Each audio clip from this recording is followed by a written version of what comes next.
資源、街の名物、僕たちの暮らしにと結構のいい例だ。暮らすの人気者さ。今では映画館にテレビドラマ、睡眠の車の中、侵略の暇もないやエリアルエリアン。本当にやりたいことってなんだって、あの日に戻ってもう一度思い出せたらいいな。ああきっと思ったより未来が透けて見えちゃうリアルに押しつぶされて疲れた僕にドキドキを見せてよ。追える心の街を動かすような君の本当の歌聞かせて。追える心の僕と始めようか。君のその言葉抱きしめて。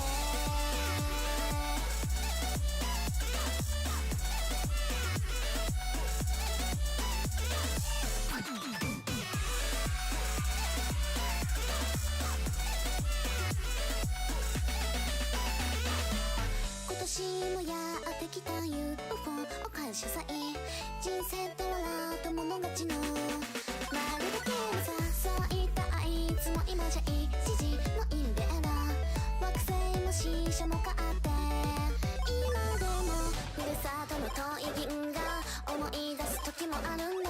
友達は割とみんな堅実なエイリアン。本当になりたいものってなんだって、あの日に戻ってもう一度僕に教えてよ。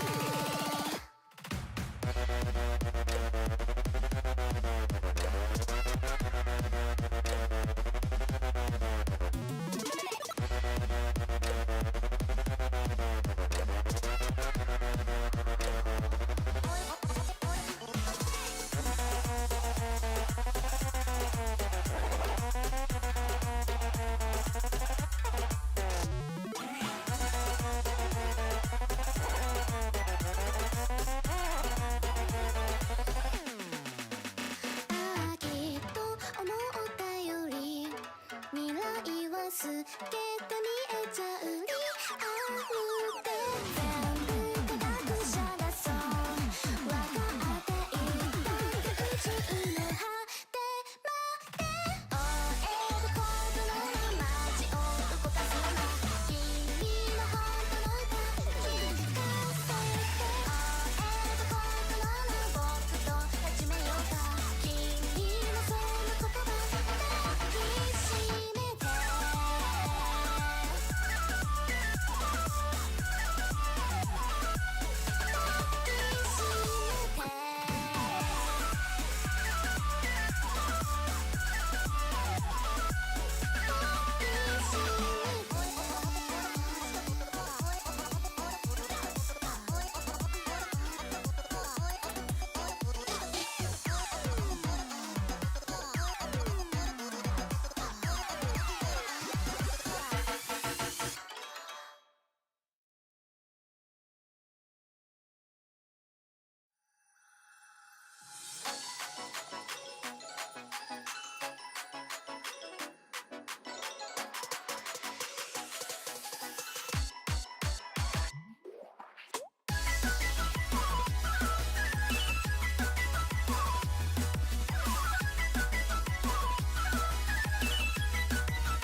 く地球のよう開けてはまたも繰り返すこの星の重力のもと悪い夢からいつか目を覚まして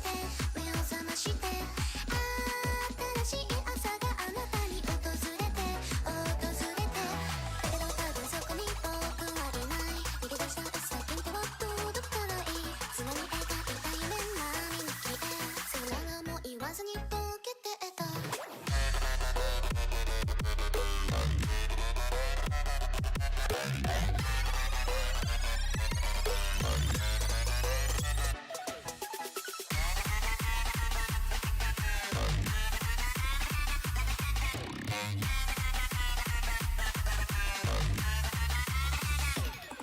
例えばいつか突然ふと消えちゃうような不安な夜は壊れるまで抱きしめたいよあなたがいつかふといなくなって孤独な日々が死んでしまうくらい怖いよ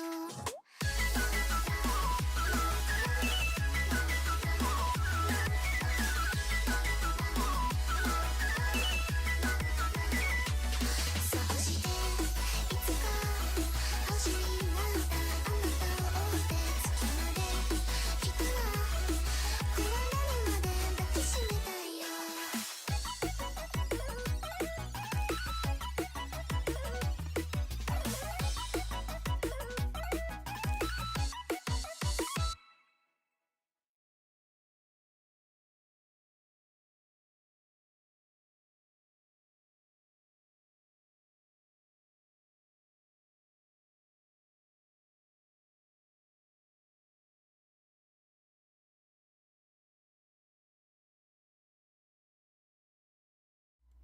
暴れるな、じっとしてろ。 Oh, you be quiet. Hello! Jeez. Perfect timing for him to just be a little brat right then. Hi everybody! We're back again. For anybody who's been here for like a while, I really apologize that I'm literally obsessed with only one thing enough to stream it. I'm so sorry about that. Let me angle my mic just a little bit better. Yeah, what was I saying? I should put this up more. Okay, there we go. Lower the button. Why did it? That's so weird. It captured me like literally like messing with the toggle. You see my finger? Anyway. Yay, new event. This is gonna be great. This is a 3-parter, so we're probably gonna be here longer than normal. So I'll try and, you know, I'll try and survive this one anyway. This way, thingy, just scooch a little bit over. I'm a little too close there. I don't know why I'm so close to that. Anyway.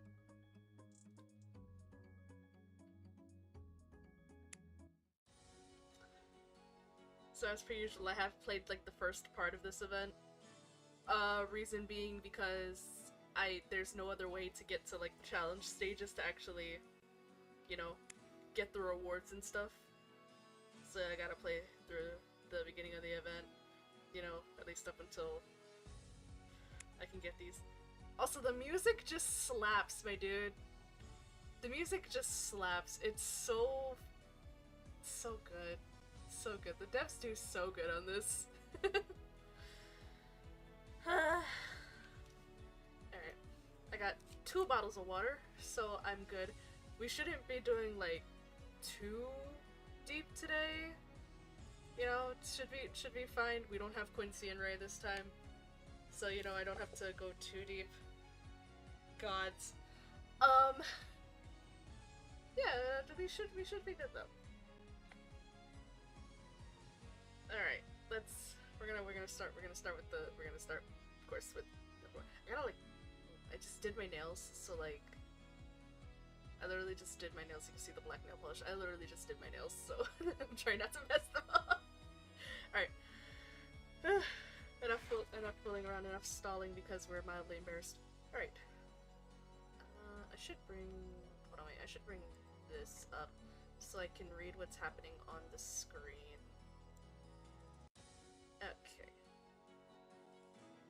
that should be fine. So that way I'm not constantly looking down, I'm actually looking at the screen.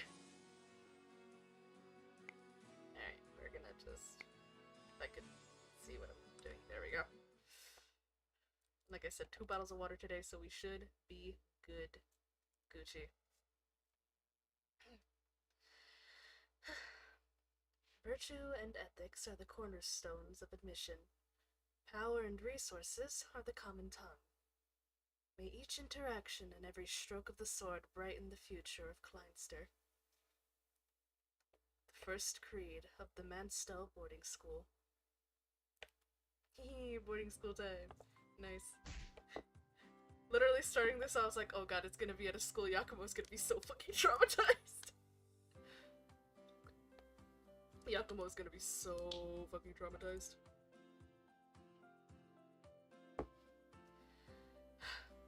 Thank you, Your Holiness, for listening to my troubles. The last believer of the day exits confessional. A few moments later, the priest who had taken his confession emerges from the opposite side. That should be the last for today. I'll lock the main doors, then... Oh, fucking shit. I haven't voiced Ollie since, like, fucking Christmas. I have to get the soft boy vibes, and you know. That should be the last one for today. I'll lock the main doors, then it'll be time to start evening prayers.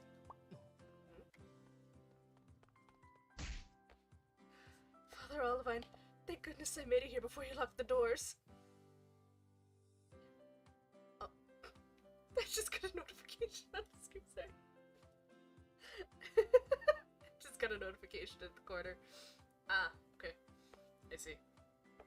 Anyway. Yakumo, is something wrong? You seem rather flustered. Well, you see, I just received a letter from somewhere called the Manstow Boarding School, inviting me to an upcoming event known as the Rose Festival. I've never heard of such a school, but the invite says I'm being invited as a representative of exemplary students of the Sorcerer's Trials. Only a select few know of my time at the Sorcerer's Trials. Could this have something to do with what happened back then? He's fucking traumatized, man! He's traumatized! This poor boy. I see. You received an invitation. It seems the school has some rather well-informed individuals. The Manstel Boarding School is an esteemed educational institution for the nobility located on the outskirts of the royal city. In addition to students of regular school age, the school also attracts nobles seeking to refine their etiquette and other skills through brief periods of study. The Rose Festival is an annual social event much talked about among the nobility. I often hear the faithful discussing it. As the roses on the school ground begin to bloom, the school invites prominent individuals from all walks of life to share their professional and personal experiences with the students and engage in a variety of activities known as exchanges. Accordingly, members of various industries also actively participate for the chance to interact with a host of young, talented prospects for the future. Prominent individuals from all walks of life interacting at school? Wait here for a moment. The priest departs before returning with a letter and a rose identical to those received by Yakumo. You also received an invitation, Father Olivine?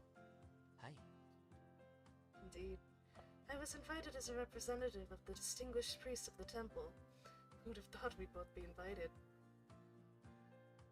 Are you planning to attend fuck me, I can't read. I hate when my brain lags. Let me get a drink of water already.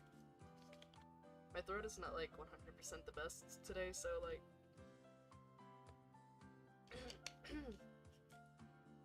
I have been mildly sick for a few days, so... Oh fuck. No! You get back here.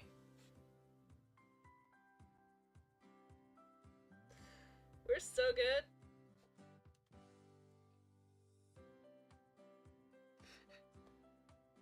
can edit that part out, right? We can edit me dropping my phone, right? We can edit that out.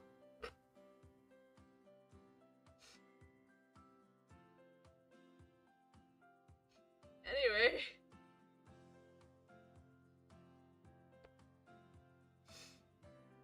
Alright. Are you planning to attend, Father Olivine?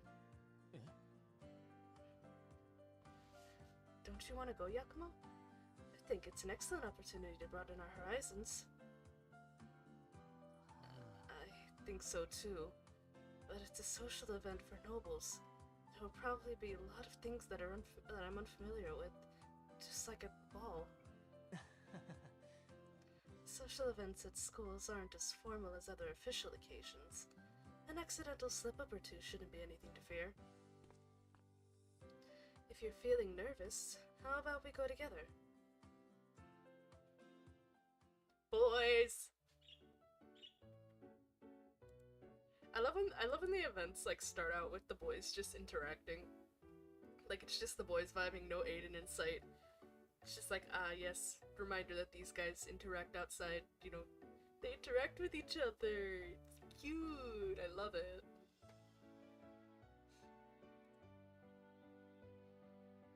Seems I'm a little early. With how busy things are at the temple, Father Olivine and I had no choice but to come separately. Him from the temple and me from the mansion. The meeting point is the Sky Garden. Maybe I should find somewhere to wait for him. Have you heard? That upperclassman is attending this year's Rose Festival. Let's quickly go and see. Even if we go now, we'll never get a spot near the front. Might as well take our time. Come with me to the garden first. The roses need watering. Apologies.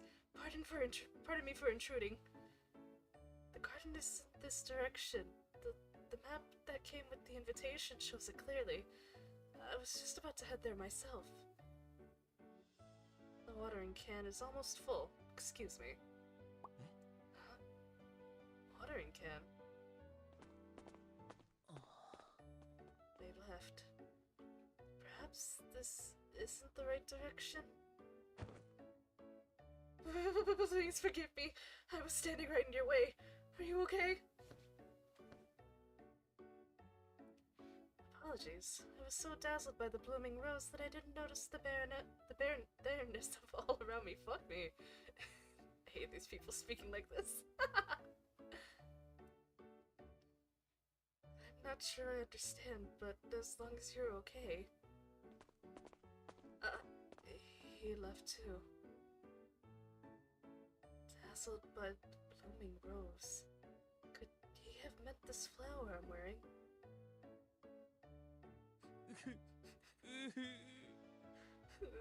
Father Olivine, it appears I've come to a rather odd place. Where could you be? I love his outfit so much. I love his outfit. His is what? Hey. How dare. His outfit is like my favoriteest out of all of them. Huh? Did that work for... Hold on, whoa. Did that click on part 3? Am I struggling today? Okay, it looked like I clicked on part 3 for a second. I was very concerned.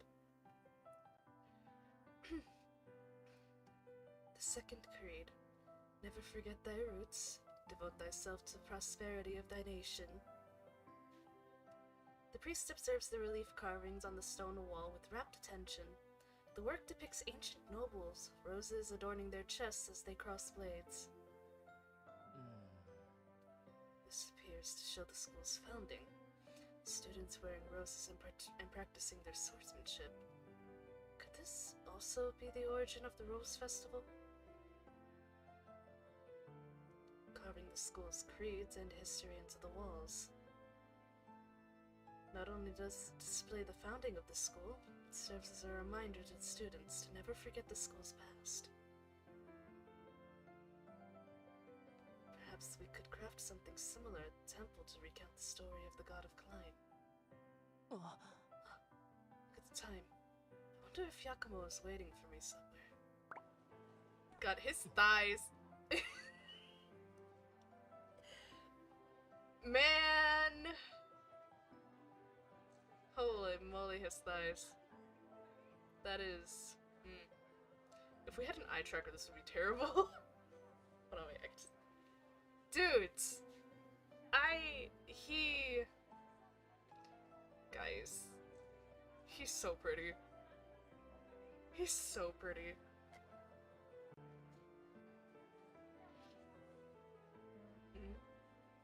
Sounds rather lively over there. Is that the way to the garden? Open and spacious, the garden sits on the top floor of the school building. The stage-like area at its center acts as a popular space for visitors to meet and interact.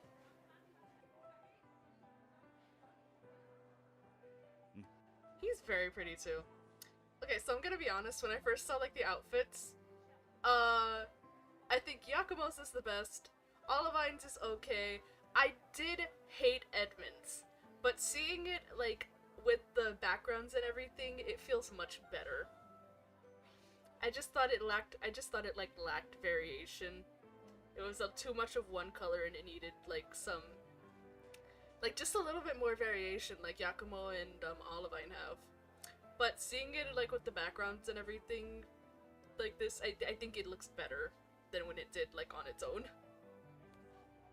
So I have grown to love this outfit. I think all the three of them look great.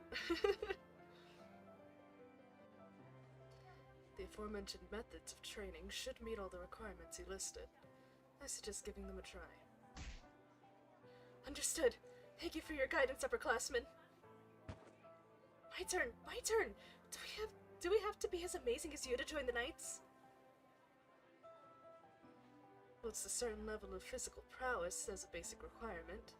The Knights are in need of a wide range of individuals. We will be giving a recruiting presentation in the Central Plaza tomorrow. If you are interested, please do attend. My turn!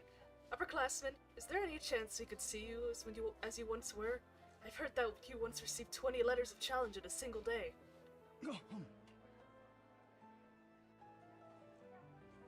It is vital to check the validity of what you hear to avoid it being influenced by misinformation. Eh? Are you saying that your rejection of 67 love letters is in just a 3-month period is nothing more than a rumor? Where did you get such a preposterous number? Be it a letter of challenge or a confession of one's feelings, what matters is not the number received, but giving an appropriate and respectful response. Could you provide any advice on how to achieve this, Sir Edmund? Father Olivine, almighty god of Klein, hast thou finally been moved by my yearly donation, thus granting me this chance to see his holiness in living flesh? These people are weird. It's that, Father Olivine? Wow.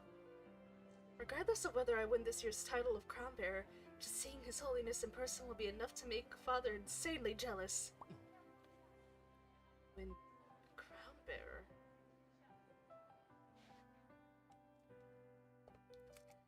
Thank you, Father Olivine. Your impeccable timing prevented the topic of conversation from taking a most unsavory turn. Not at all, Sir Edmund. In fact, I'm a little embarrassed myself. I didn't expect my interjection to draw so many questions from the students.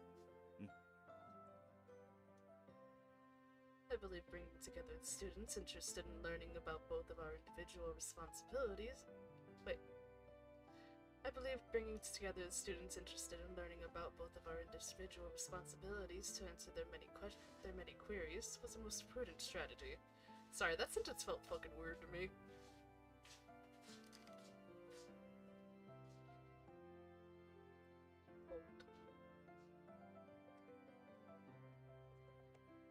Hold, there's movement.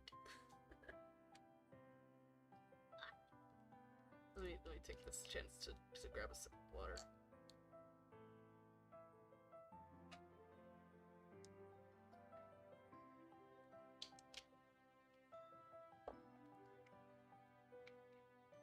god.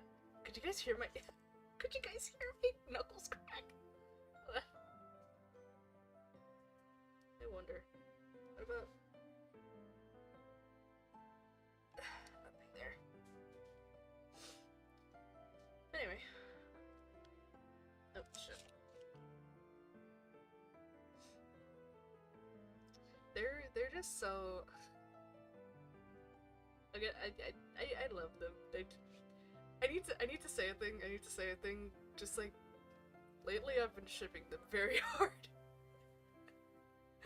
Lately, I have been shipping Olivine and Edmund very, very, very hard, and I mean very hard. It was. They're just very nice together. They're very good together. That bit in Neon Carnival, I actually saw Neon Carnival live. I had bought tickets to it. I bought tickets to see Neon Carnival live, and it was awesome. It was great. There was just one bit in there where they just got a little frisky together. Mostly Olivine. Mostly Olivine. They are so into each other, it's not even funny. They are just so very into each other. It's great. It's great. I don't normally ship clan members. I have one clan membership that I do actively think about, and that would actually be Rayadu. That would be Ray and Gadu, because listen, that dynamic, I love that dynamic. First off, I love that dynamic. So then this would be my second one that is really hardcore. This would be my second one that is really hardcore. They're just very into each other. It's great. They're just very into each other. Also, I've seen people call these two particular outfits Yuri, and honestly, yeah, this is Yuri. This is Yuri. This right here, this is Yuri. All right, this is Yuri. These two are Yuri. That's it. I will give no further explanation. It's Yuri. That's it.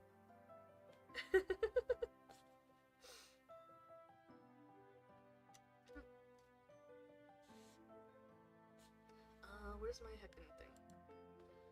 Alright.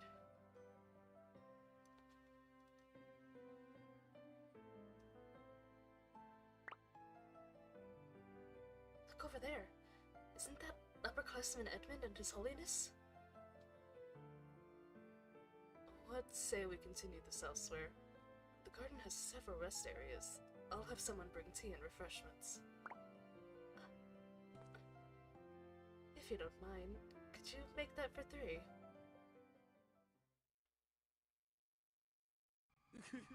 Oh no!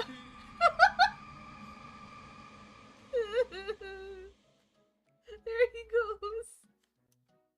The poor lad!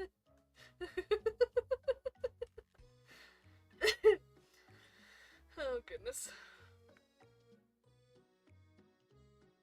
Olivine, it may be my imagination, but there seems to be an area of darkness over there, devouring the surrounding light as if drawing it deep into the abyss. You're not imagining things. I see it too. Someone like me. Why didn't I just stay at home and prepare dinner for Mr. Hayden? Yakumo, I see you too received an invitation. Yakumo, please try to control your essence. If it spreads any further, we might have a calamity on our hands. Sorry. I've gone and caused yet another disturbance. Huh? The outfit admiration! Ugh! The outfit admiration! It is not done by Aiden, but it is done by Yakumo. I love this! I I love when they give us clan member interactions like this. It's so good. Wow. Father Olivine, Sir Edmund, you both look absolutely mesmerizing. Apologies for keeping you waiting for so long, Yakumo. Not at all. I'm only on my third cup of tea. Although aside from drinking tea, I'm not sure what I'm doing here. Only the most esteemed individuals are invited to the Rose Festival. The school clearly recognizes your capabilities, Yakumo. Sir Edmund is right. Come, try one of these cookies. Were you invited as the vice captain of the Knights, Sir Edmund? And perhaps as an alumnus? I've heard more than a few students address you as upperclassmen just now. Huh. Indeed. I once attended Menstow boarding school for a short 3-month period of study. And although I have yet to attend the Rose Festival in person, I have heard a great many stories. I'd be happy to share my knowledge with you. Yay!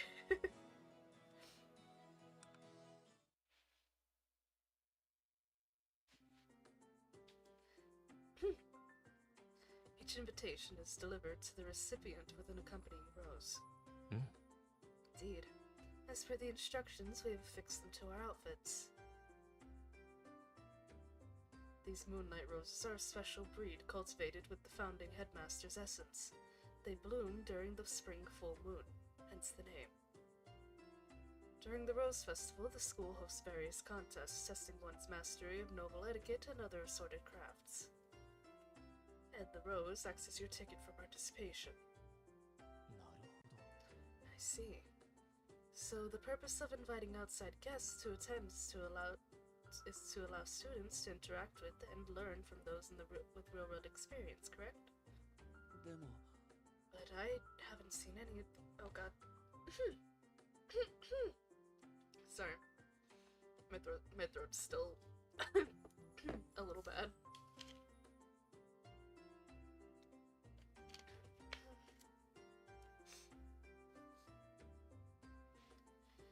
But I haven't seen anything resembling a contest since I arrived here. There will be an opening ceremony this evening in the garden. There, the crown bearer will be selected. The exchanges will then officially commence tomorrow morning. Crown bearer. I heard a noble mention that same term earlier. What exactly does the ceremony entail? During the opening ceremony, the headmaster will select a single attendee at random to play the role of the crown bearer. This individual will be charged with safeguarding the Rose Festival's keepsake, a crown made of moonlight rose branches. Once the crown bearer has been selected, the remaining participants become known as Oath Keepers. The task of the Oath Keepers is to compete in exchanges and attain victory, thus securing their opponent's roses, which they then offer to the crown bearer. At the closing ceremony 7 days later, the crown bearer will take the crown, symbol of honor and victory, and bestow it upon the Oath Keeper who is offered the most roses over the course of the festival. The two will then dance the first dance of the ball. Must truly throw a lot of balls. Sounds like a festival brimming with both excitement and romance. There is one additional stipulation. As the festival progresses, the Oath Keepers continue to offer roses to the crown bearer, who counts the number of roses offered each day. The crown bearer must then accompany the Oath Keeper who offers the most roses for the entire day. This honor is also considered a crown, albeit one invisible to the naked eye. But what if the Oath Keeper who offers the most roses is a complete stranger, or someone the crown bearer dislikes? Do they still have to accompany them? Indeed. They must, for the crown bearer accepts the roses offered by the Oath Keeper, and the crown bearer's company is the victor's rightful honor. Can that truly be called an honor? I feel ashamed to say it, but indeed, There are some traditions amongst nobles that I struggle to comprehend. Well, since the opening ceremony isn't until the evening, would it be possible for you to take us on a quick tour of the school grounds, Sir Edmund? I can't fucking read today. To be honest, I can never fucking read. Let's be honest. I've heard that the Menstell boarding school is a home to a great many relics of historical significance. I'd really like to use this opportunity to take a look.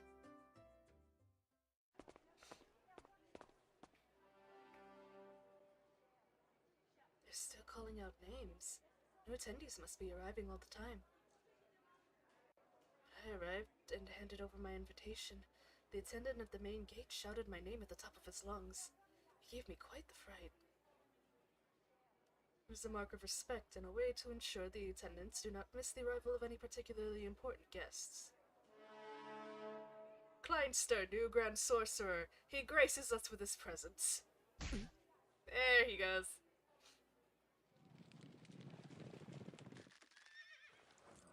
The sound of horse hooves accompanied by the raucous cheers echoed through the school grounds. The horse's rider pulls the reins and turns his steed in a half circle, coming to a halt in front of one of the students. Here he is! My apologies for startling you. Are you okay? I'm fine. Even if you collided with me, I'd feel no pain. They're all just like, whoa. They're all stun-locked. Grand Sorcerer, sir, please leave your mount in my care. Very well. I leave him in your good hands. Aiden hands the reins to the attendant and then turns to the trio of familiar faces. What are the chances? It is an untold honor to see you three glorious gentlemen here. So you received an invitation too, Aiden. Mr. Astor was far too busy to attend, so he entrusted this most valuable opportunity to yours truly. Why did you enter on a horse? Mr. Astor earnestly urged me to attend the Rose Festival with the utmost dignity and poise. As such, he diligently provided to be the best possible console for and support. I can't fucking do this. This is so weird. You sound a bit different than usual today, Mr. Hayden. I wondered if I might have the honor of joining you three esteemed gentlemen in a spot of light conversation. Never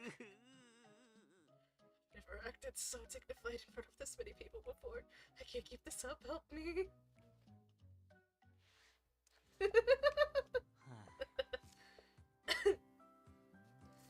Master's way too busy at the moment, so he asked me to come to the Rose Festival in his place. As soon as the school received our reply, they sent another invitation addressed to the Grand Sorcerer. As you can guess, that really ignited Astor's fighting spirit. He said, "You better show those smug nobles how fabulous you can be, Master." Then he put his all into getting me ready for the festival. He even hired a tutor to teach me how to speak like a noble. I see. No wonder you made such a dazzling entrance. You look so dashing on horseback, Mr. Aiden. In truth, there's no need to change the way you speak. Huh? You mean I could speak like I normally do? Master even taught me a few special terms like taking leave to one's dreamland and watering the roses. Please tell me what watering the roses means. Giacomo, please keep your voice down.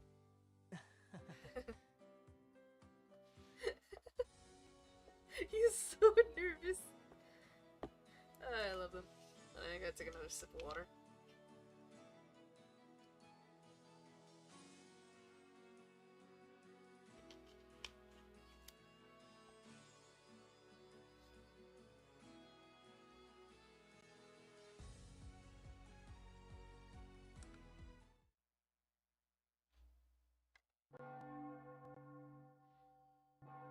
Night sky blanketed with stars cast a dazzling silver glow over the sky garden.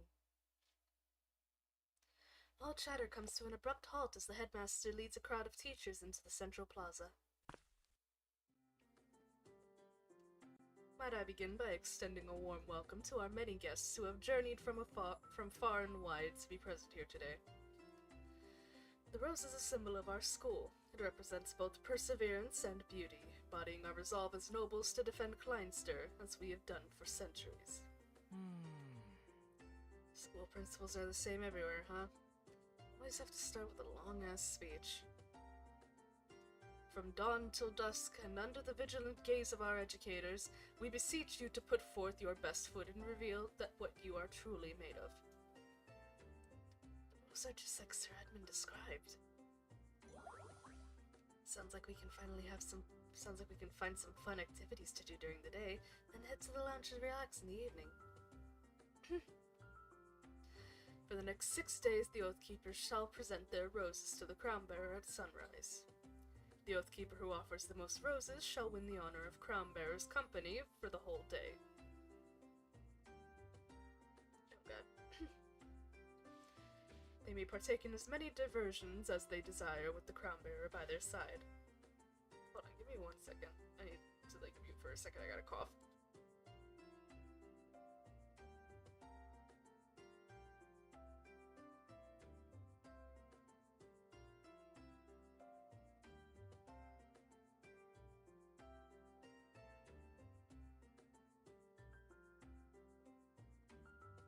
Okay, I think I'm good now. Sorry. Like I said, I haven't been like 100% the last few days. I'm sure you can already hear it in my voice.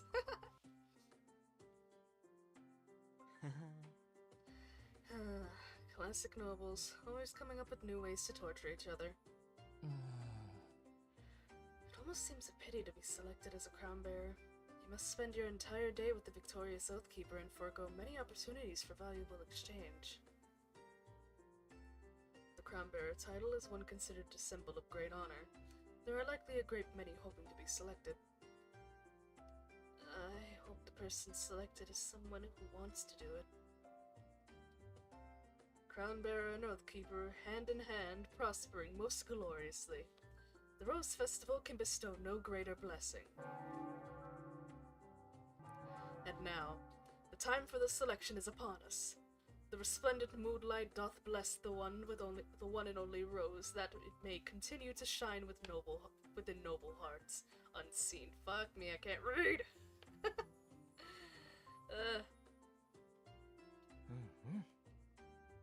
In other words, the rose of whoever is selected as crown bearer will start to shine, right? Yakumo, Olivine, Edmund. My rose. Is it glowing? The radiant moonlight has made its choice. Grand Sorcerer? He must be up to something. How could such an unknown be chosen? This is perfect, don't you think?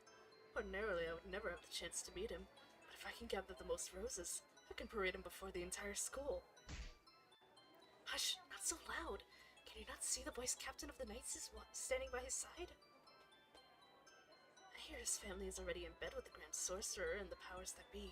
The heck are they prattling about? I'm sorry, my cat is making biscuits next to me. I'm sorry if you hear a loud noise. What are you doing? Okay.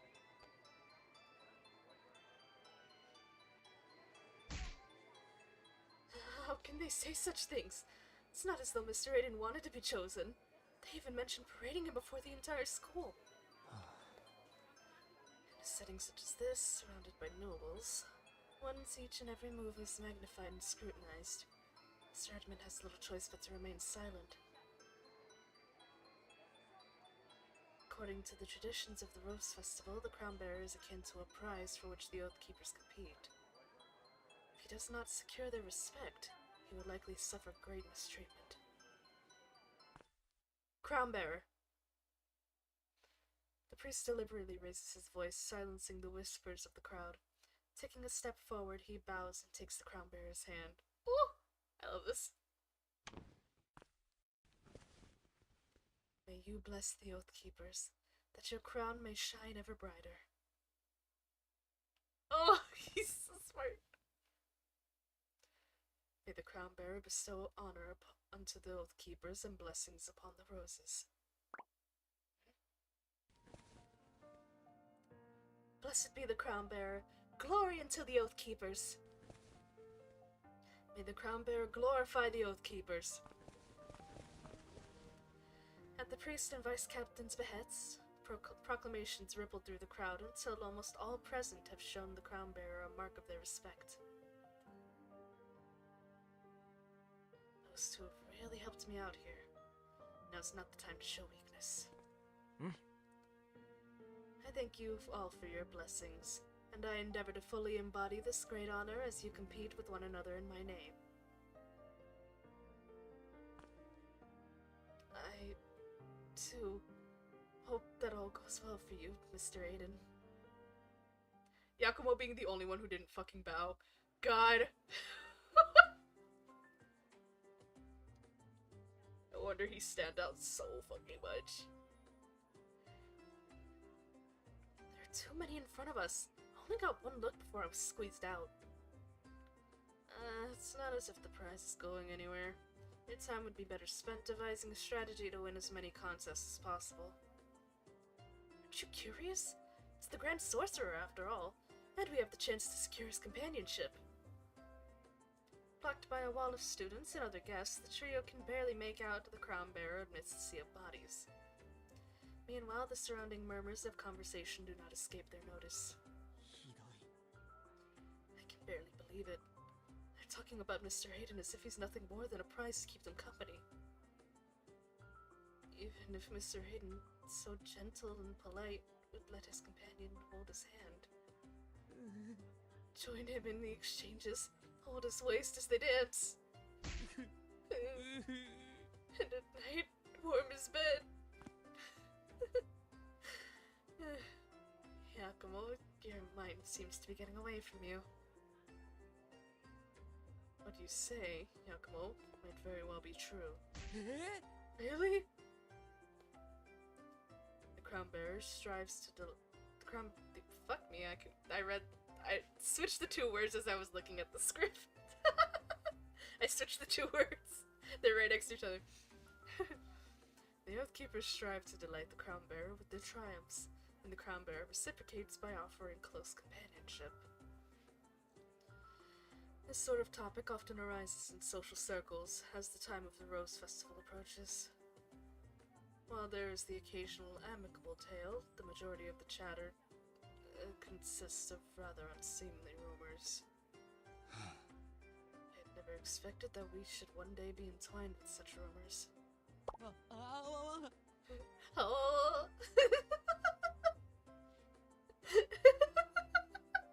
I love his noises. They're great.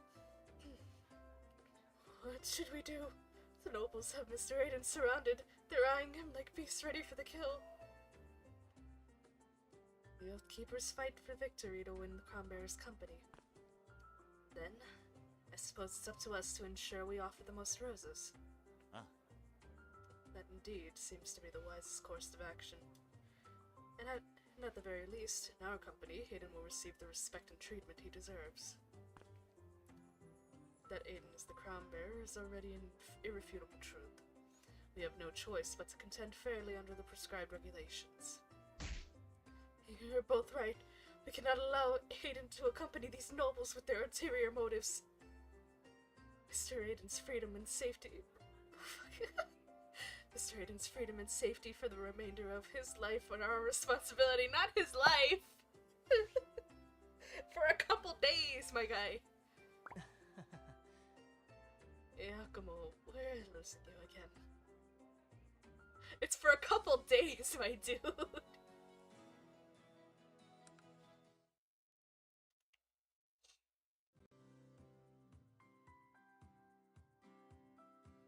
God. Dawn breaks the next day, with the school grounds now filled with a multitude of exchange sites. I made sure to carefully check my appearance before I left, and I asked Sir Edmund to advise me on my posture. As long as I remain calm, there's no reason I should be different from anyone else here. Mr. Eden has been in discussion with the headmaster since early this morning, and Father Olivine and Sir Edmund are promoting the temple in the Knights. I have to give it my all, too. First, I'd better work out just how many exchanges there are. As the saying goes, a good cook makes a good judge, so I'll be looking for you Oathkeepers to display your talents in both areas here in the gourmet section. This section is hosting contests in both taste testing and cooking. Perhaps I should give them a try. Hold it right there! Yes, you, the prey over there! Listen well, you most useless of Crownbearer's companions. Crownbearer's companions? Most useless? Are you talking to me? Your forthright acceptance of your status is commendable. I have decided to give you the honor of being the first opponent to suffer defeat at my hands. I, Iris Iriota fuck? What's your fucking name, bitch?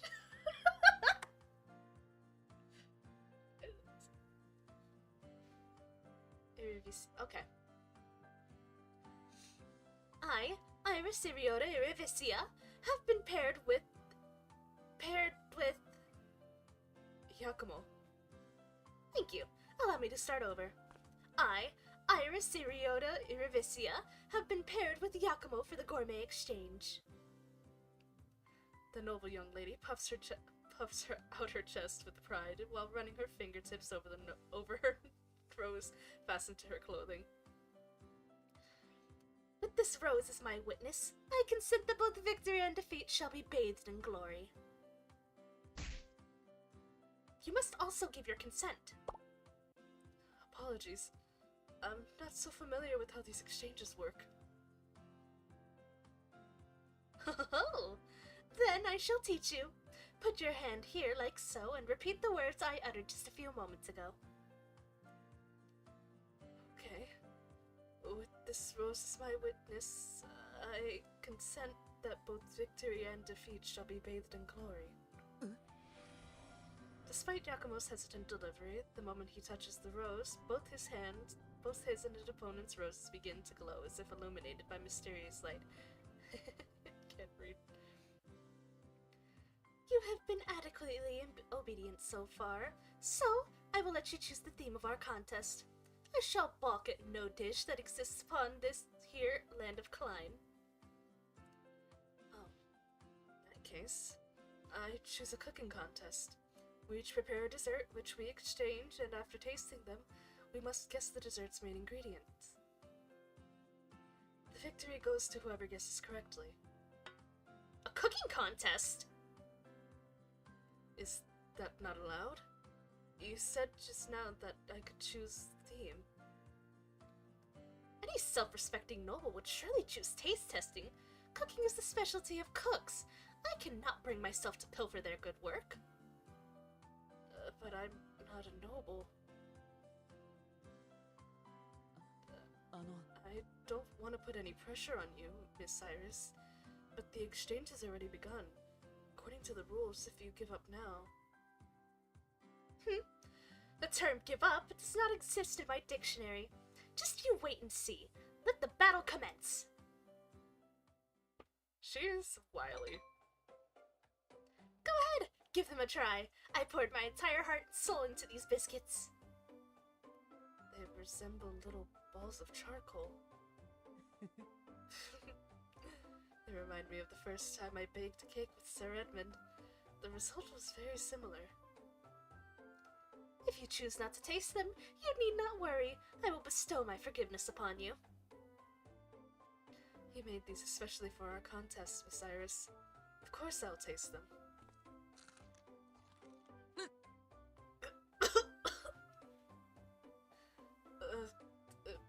Based on the rigidity and bitter taste, I speculate you mixed meringue and sugar in an attempt to create a crisp texture. Then you flavored the biscuit with cocoa and black tea powder. Correct. Now, Miss Iris, it is your turn to sample the fruits of your opponent's labors. How? How could you answer correctly when they're burnt beyond all recognition? But the contest isn't over yet.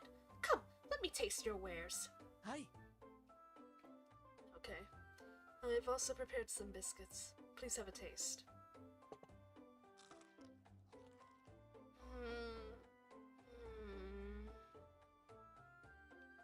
How do you like them? Oh, wait a moment. Let me try another. There's a clear taste of some sort of fruit or vegetable. Why am I struggling so much to find the answer? Just one more. I'll have it for sure. Just one more. Miss Iris?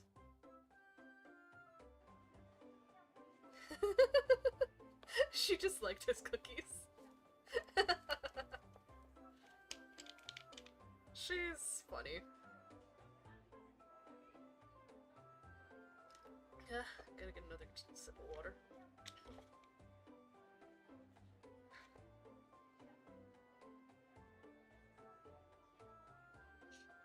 As night falls, the banquet hall fills with students and honored guests alike. Sounds of laughter and merry chatter resounding all around. In the end, she ate every last biscuit, but still couldn't guess what ingredients I had used and had no choice but to relinquish her rose. Hee. お Oh, for real? Sounds like you smashed it out of the park, Yakumo. When it comes to cooking, you've got everyone beat. How about you, Aiden?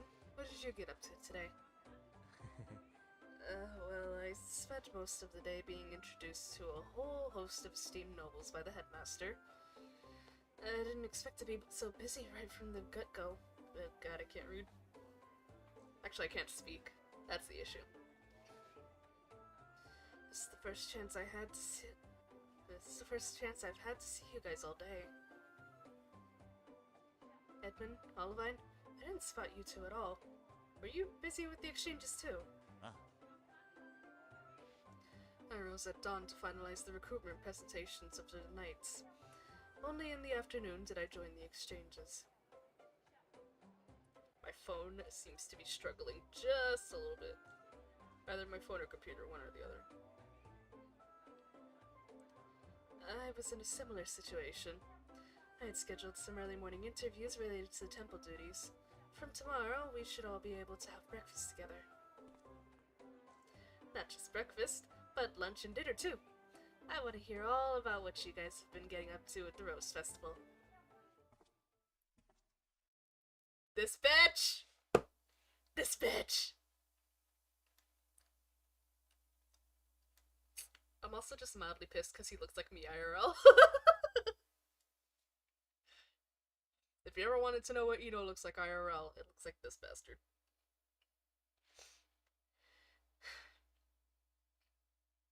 Your words, Crown Bearer, are filled with such warmth and kindness. They instill all with the desire to attain victory for your sake and that crown you bear.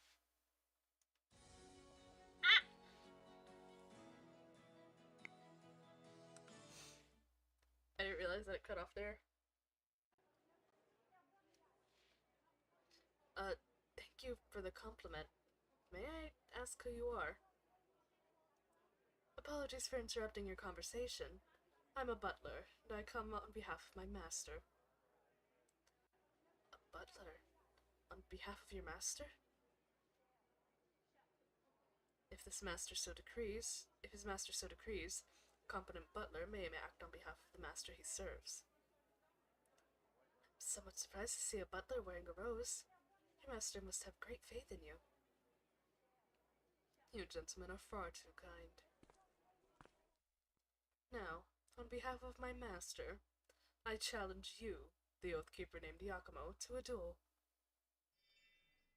The butler's sudden declaration. What the fuck was that word? Do I even want to think about what word I just said? The butler's sudden declaration, accompanied by the glow of the rose affixed to his chest, silences the chatter throughout the banquet hall. A What exactly does that mean? Is it a type of exchange? Eh? Huh? Yakumo's rose, despite him not touching it, also begins to glow. Witnessing this, a smile appears on the audacious butler's face. The duelist said, Wait just a moment. I never agreed to your challenge. Why is my rose glowing? Why? Hey, what have you done to Yakumo? An exchange requires the consent of both parties, and Yakumo has yet to offer his. It seems you gentlemen aren't so familiar with the rules of play of the Rose Festival. The exchanges during the day allow one to win roses, but the night provides the optimum chance to take them. You changed wit from win to take, Mr. Butler. Forgive me, I'm used to speaking frankly. The reason I say take is because at night, a duel becomes binding the moment a challenge is issued. Anyone who refuses a duel not only loses all their roses, not only loses all the roses they've collected, but must also relinquish their status as an Oathkeeper. Of course, if you lose the duel, you also lose your roses. What the heck? It's totally bogus! The night duel has been a custom of the Rose Festival for centuries, but it has been kept secret from the outside world. Is this so-called duel of yours just as it sounds? A single combat with weapons? Indeed, it is exactly as it sounds. Oathkeeper Yakumo, be at the Sky Garden at midnight, and don't forget your sword. The night is dark, but the moon's light as it reflects off one's blade is dazzling. As such, be sure to cover your face so as to conceal your identity. I sincerely look forward to your participation. You wouldn't bring shame upon your beloved crown bearer, now would you? Bring shame upon the crown bearer?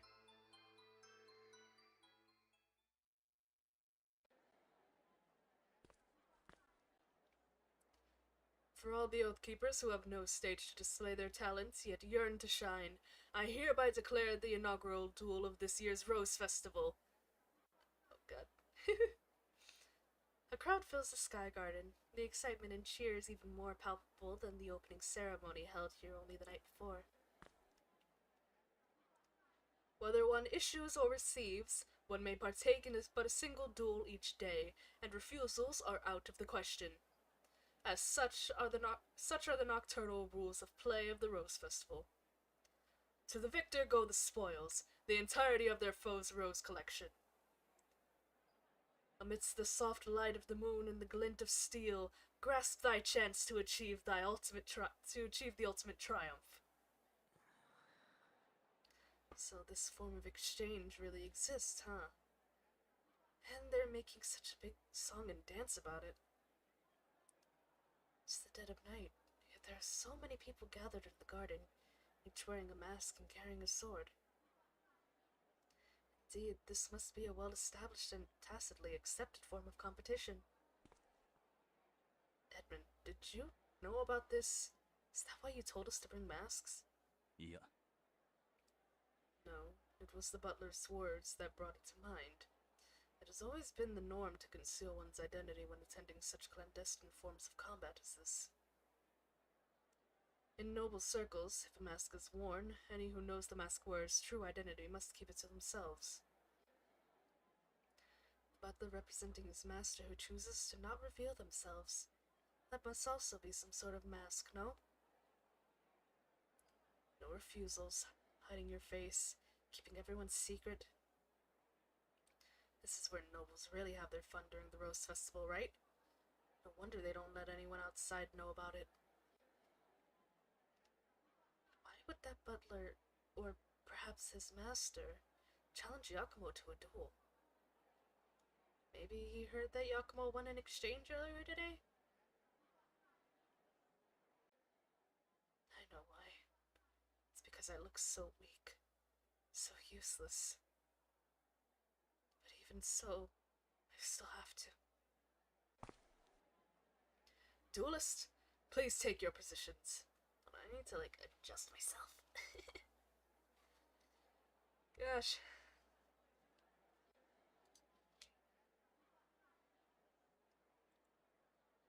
Gotta stretch a little bit. I've been sat for like a whole hour.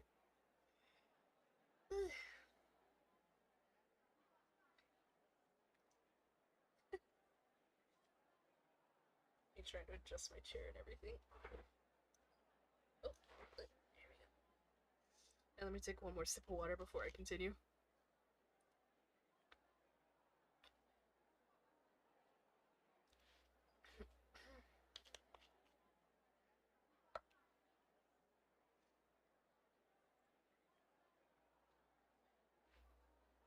Yakumo!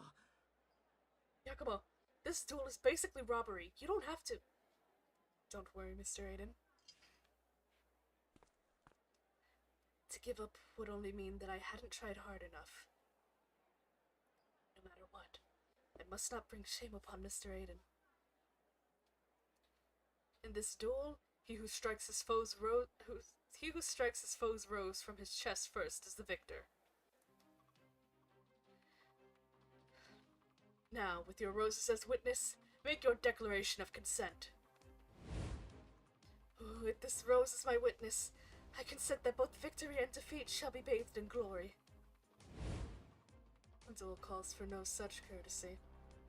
With this rose as my witness, I consent that the snatching of victory shall be bathed in glory. This bitch! This bastard! With that, the point of the butler's blade leaps toward his foe. Bug.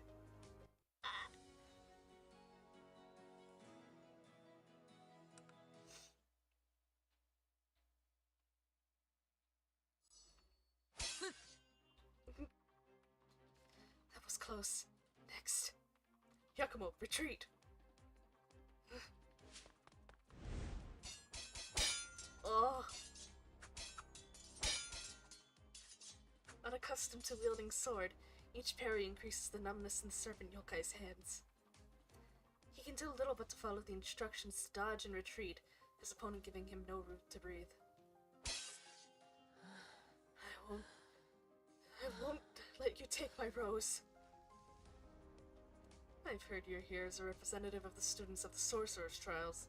Your strength lies in magic, not swordplay. I'm inexperienced with swords.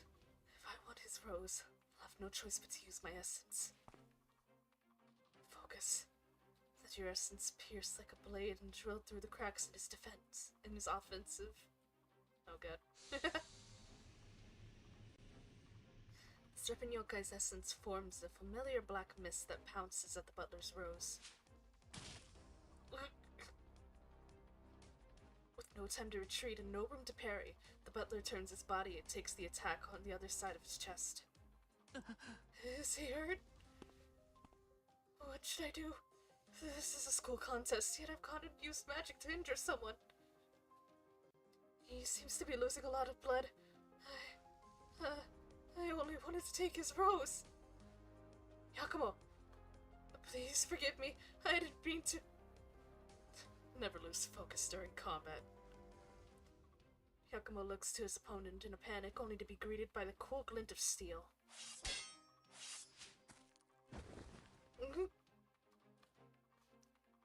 The butler feints and drops the center of gravity to attack the serpent yokai's lower half. Flustered, Yakumo tries to dodge, but loses his balance and falls backwards. I need to get back on my feet, or else... Your defense is broken. The butler steps forward and points his sword at the serpent yokai's rose. No, it's not over yet. Like a thorned branch, Yakumo's dark essence wraps the rose in protection, but the butler is too quick. A slash of his sword sends the rose falling to the floor. This duel is over. Victory is mine.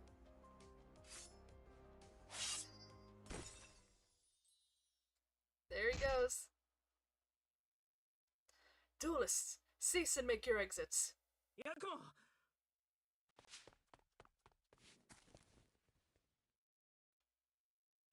Aiden rushes to his companion and tries to help him up, The serpent yokai sits motionless, his fingers wrapped tightly around the hilt of his sword. Mr. Hayden, sorry. I lost.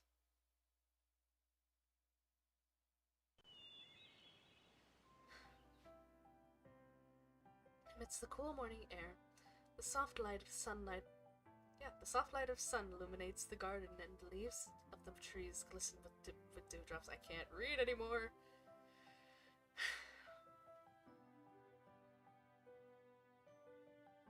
Sorry, just give me 1 second.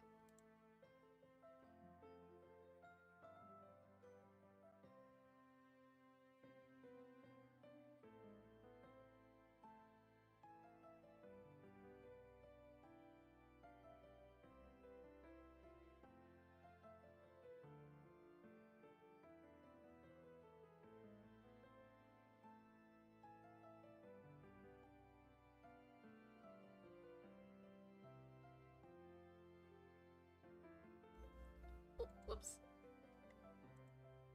There we go. Crown Bearer, please accept these roses. I have so the. Yep, there's not a pause there. Crown Bearer, please accept these roses I have so duly won. May their fragrance linger upon thee. I dutifully accept them.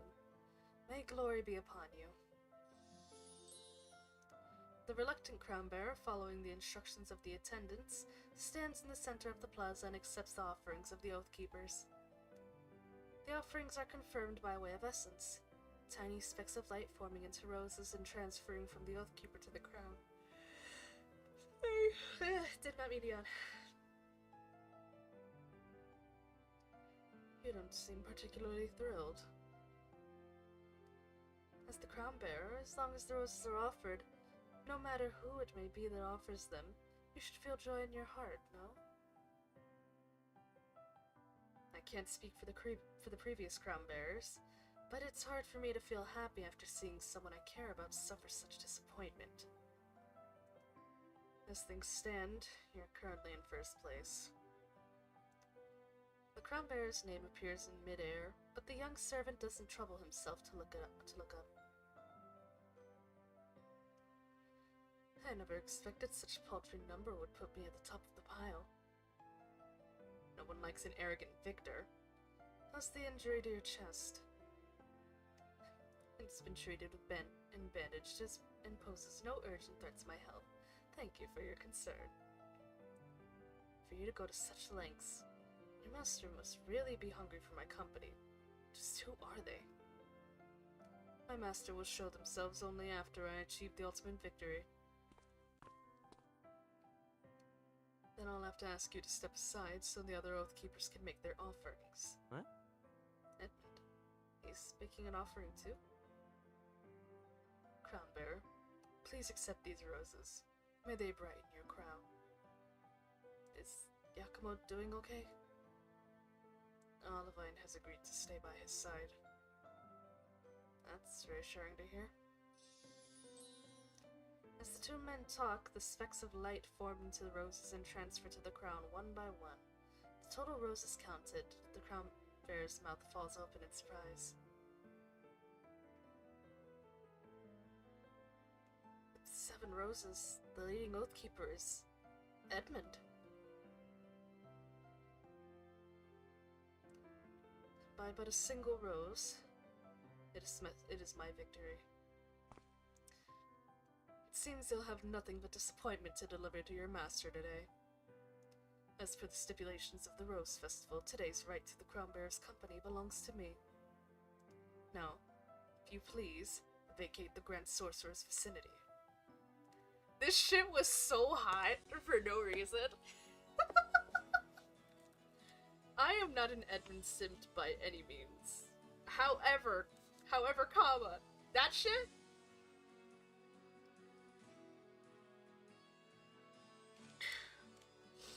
That shit was so good. Just the sass. Like, my dude really was like, bitch, get the fuck out of here. Do not fucking touch him. Do not look at him. I don't even want to see you within 10 fucking feet of him. That shit was freaking amazing. Like,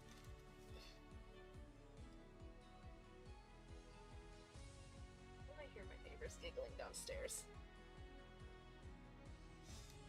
Anyway. Sorry, like my lung capacity and everything today is like kind of fucked. I mentioned that I was sick for like a little while, so my lung capacity may be mildly fucked. Try to stretch.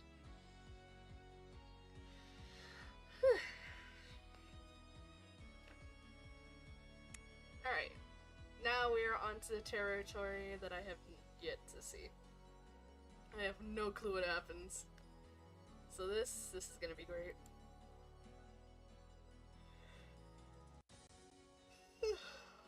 Sorry, I keep trying not to yawn, but like I said, my lung capacity is kind of fucked.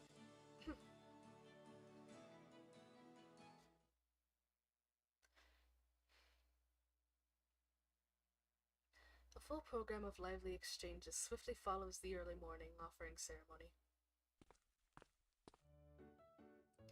Good morning, Vice Captain. Sorry to keep you waiting. You may be the crown bearer, but there's no need to be so formal. True, but I wouldn't want you to lose face, especially since you chose this as our meeting place. The two meet in the student lounge where the chess exchange is being held. The participants nearby are fully focused on the boards in front of them. This is actually a cute BG. This is a really nice BG, I like this. I'm curious. What gave you the sudden desire to play chess? It's a game of strategy, decision-making, and logic. And since you're taking time out of your day to accompany me, I thought I should pick something you would have a decent chance of winning. According to the stipulations, it is you who is to accompany me. But change is good.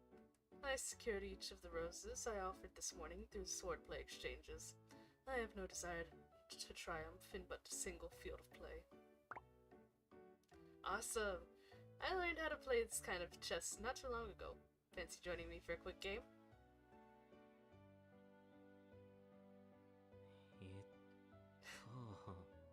Edmund.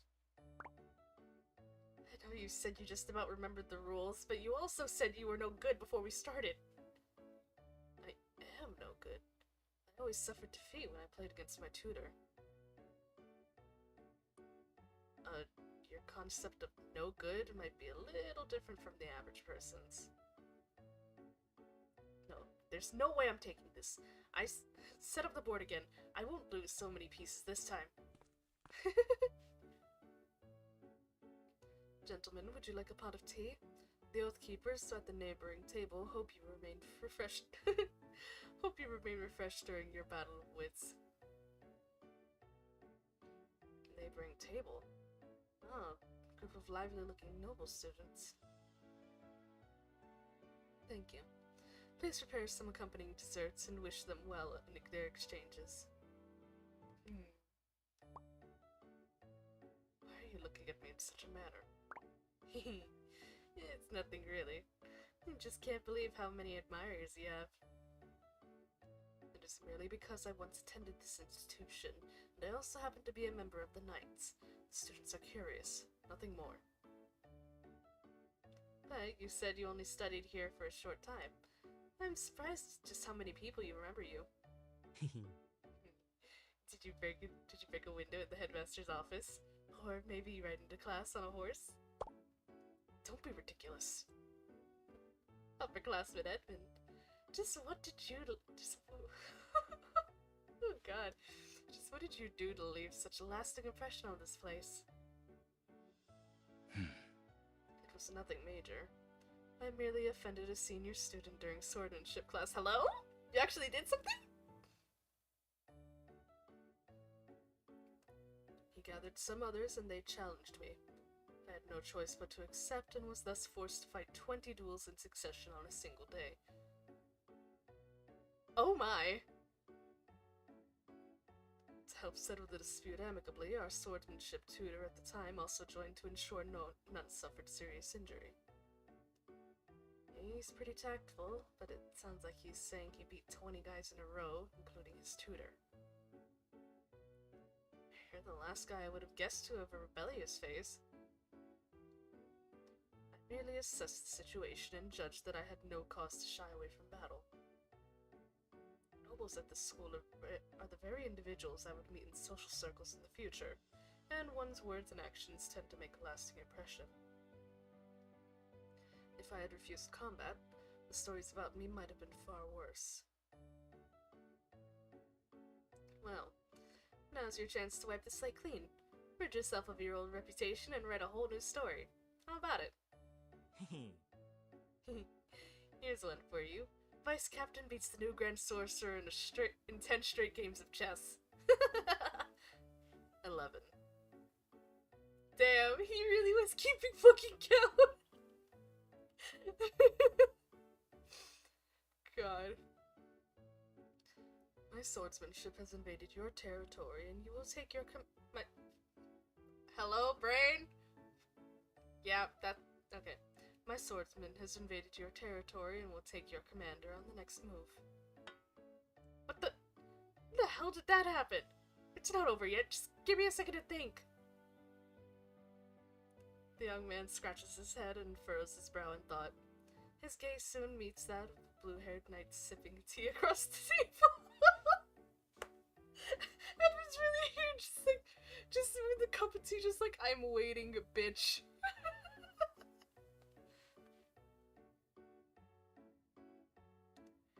Instead of dwelling on your loss, your time would be better spent considering how you came to be in this position in the first place. Would you like me to review the game with you? Please, Edmund. Student has sent us this pot of tea. I've been watching him for quite some time. This status as the Grand Sorcerer and the power he represents, it's unlikely anything would happen to him, even if he were to accompany another Oathkeeper. However, due to his nature, he can naturally converse and become friendly with just about anyone. If he were to encounter one harboring ulterior motives... Oh? Yeah, I know, I didn't mean to click that one. Game! Interesting, he seems mildly concerned.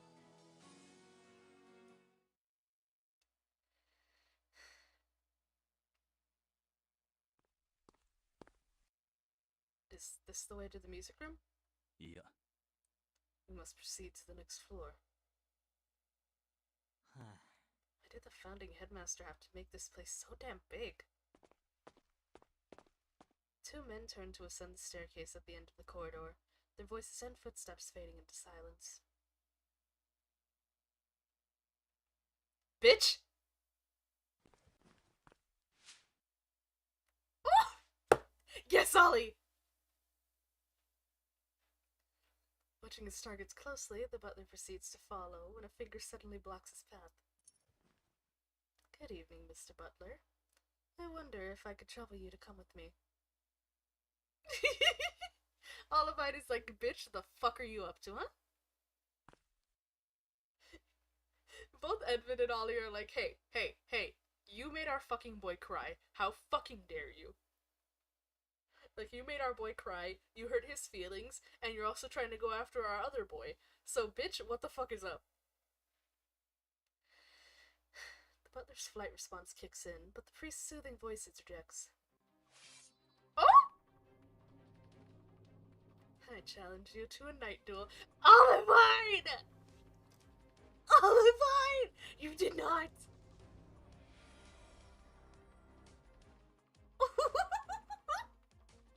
The rose that adorns the chest of the two... Oh god. The roses that adorn the chests of the two men begin to glow.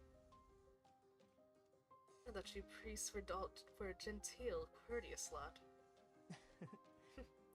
Mock if you must, Mr. Butler, but Giacomo and I are not of noble stock, nor are we accustomed to noble customs and etiquette. As such, I thought it best to follow your example. Olivine, I love you so much, holy shit! Also, I'd like to leave enough time for evening prayers. If you could come with me now, I'd be most obliged. Holy shit, Olivine! This is cool as fuck, my dude! Due to the duel's relatively early start, it being the first of the night, the spectators are few. The priest looks around, but sees no familiar faces. I hope we can settle this before any of the others come. 暗い深夜 Oh, merciful God of Klein, watch over us and spare us from injury and death. Make your declarations. With this rose as my witness, I consent that the snatching of victory shall be bathed. Oh! Oh, I see! Oh, I see! Olivine. My god. He's so petty! Oh my god, he's being a petty bitch right now! Olivine, this is what you deserve. This is what you deserve to do. This is what you deserve to do. You deserve to be this petty, man. This is great. This is so good. Oh my god, I need a sip of water. Hold on. Oh god, sorry. Didn't mean to cough.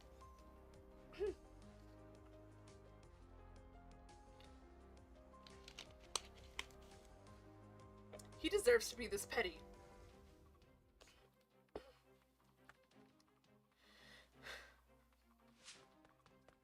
Huh? Ooh.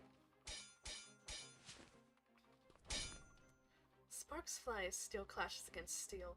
The two figures intertwine, their movements swift yet intricate, each attack more fierce than the last. Priest, using blunt force to bear each attack will quickly damage your blade. Thank you for the advice. I hope to cherish this sword, so I won't permit it to suffer further harm. Oh! Ooh! The priest switches to a one-handed grip. With the other hand, he unleashes a relentless assault of essence pellets at the opponent's feet. Obstruct his ability to evade, then strike his rose from his chest. 3 more steps. 2.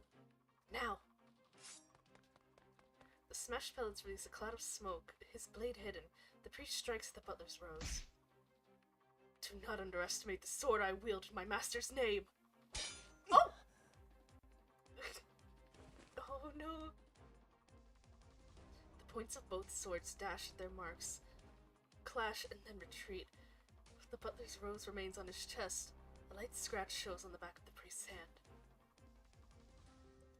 Is it permissible for a priest to fight in the name of his own selfish desires?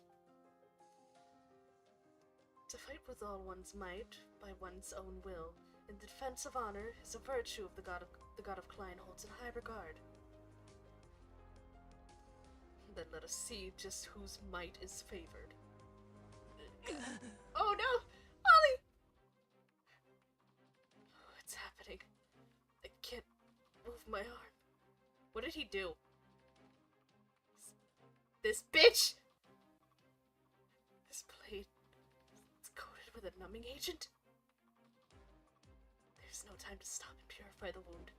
I must finish this before the numbness spreads.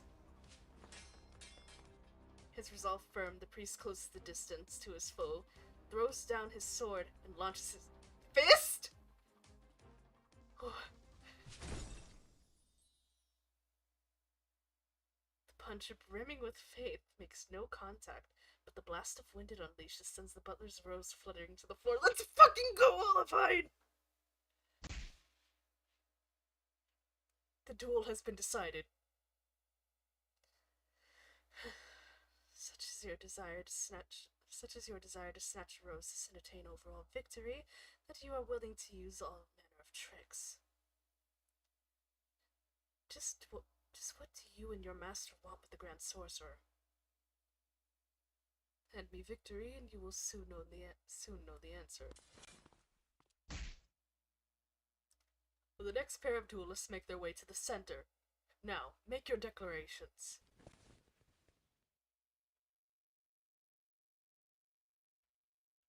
Hello, Edmund. What are you doing here?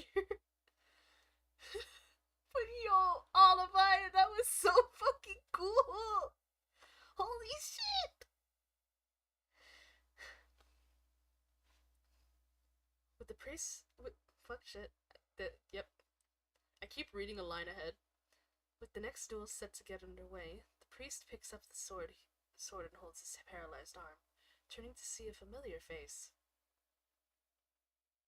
Sir Edmund. You suffered an injury. It would appear your opponent tampered with his blade.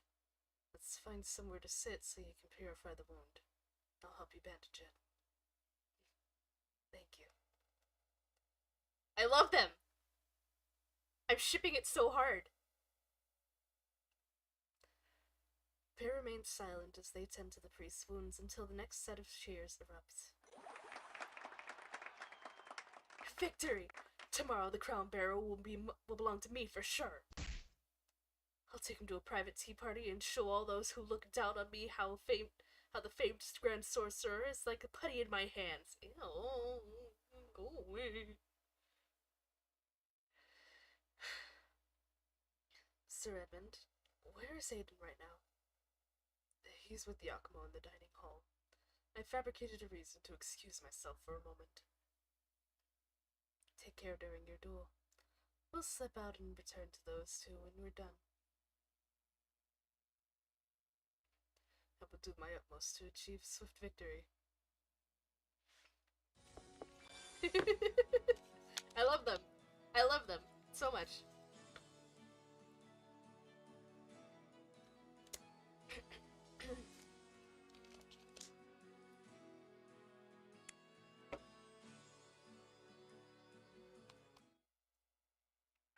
They're great.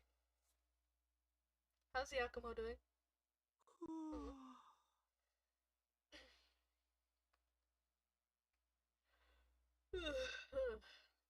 Getting up at the crack of dawn to receive offerings has forced me to change my whole daily routine.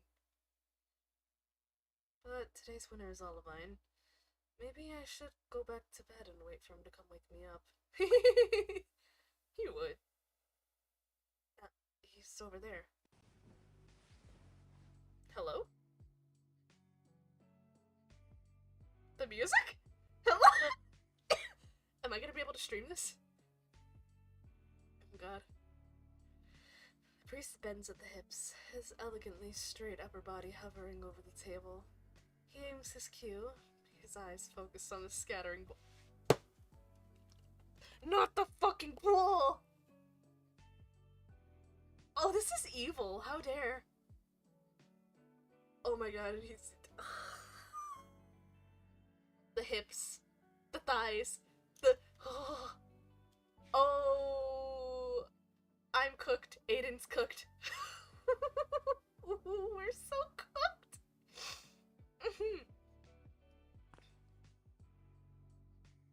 Oh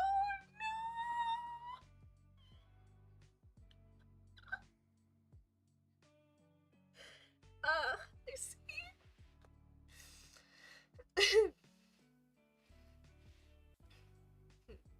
You'll struggle to make a good shot from that far away. The key to billiards is to keep your body steady. The cue should be the only thing that moves. Like this. Oh! Hayden presses close, placing his hand over the back of the priest's sword, and adjusting his companion's finger placement until the cue remains completely stable. Eido? Aiden, your hands. Which ball are you aiming for? The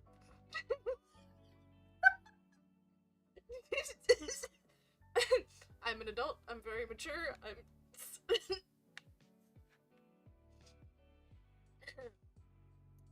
an adult. Man. I swear. The blue ball. I wanted to get it to the rest on the blue block in the corner. simple. Just softly, softly. Perfect. Amazing. Have you played five-ball billiards before, Aiden? Yeah, kind of. It's a little different in my old world, but the basic principle of using a cue to knock the balls around is the same. What are the rules of Klein five-ball billiards? It is said its name comes from the story of the god of Klein and the five sons. The five colored blocks on the table represent the various territories in the Klein continent.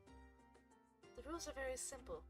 Each player takes a cue ball and uses it to knock the colored balls into their corresponding blocks. A variety of extended rules and strategies also exist. For example, deliberately knocking the opponent's balls off their blocks, limiting the number of shots one can make, or altering the number of balls on the table. You seem pretty familiar with five-ball billiards. When you suggested we meet here earlier this morning, you said you'd never played before. Hi. That's right. All I've done is read the rulebook so far. Despite its links to the god of Klein, it's considered purely a form of recreation, and so I never had the chance to try it. Okay, great. We're gonna have a blast today, Olivine. You sure? If you have other duties, you have to. My only duty is protecting this crown. To be honest, I really don't have much to do at all until the Rose Festival's closing ceremony. In fact, I'm even a little jealous of you guys and those cool declarations you get to make before the exchanges. Aiden. Why don't we make one right now? What? Huh? What? Eh? Interesting.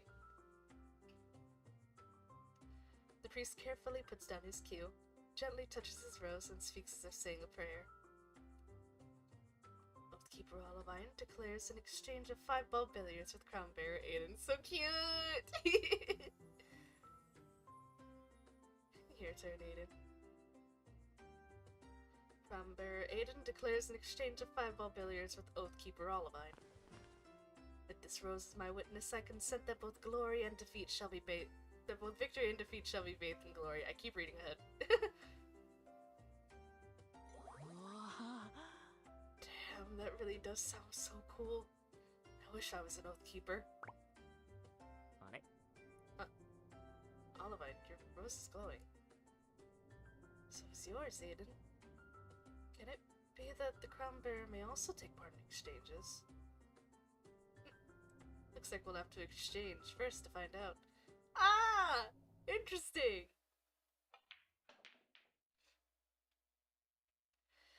Four of the colored balls sit stationary on their respective blocks. The young Grand Sorcerer sets his sights on the yellow ball.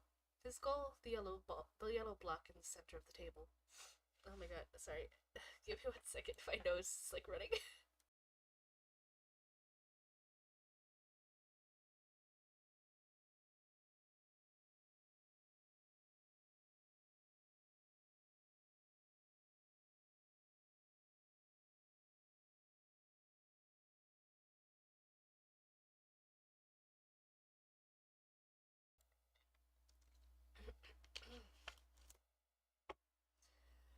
Oh god.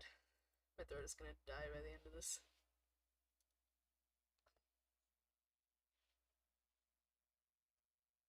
It feels like so long since I've spent time alone with Aiden.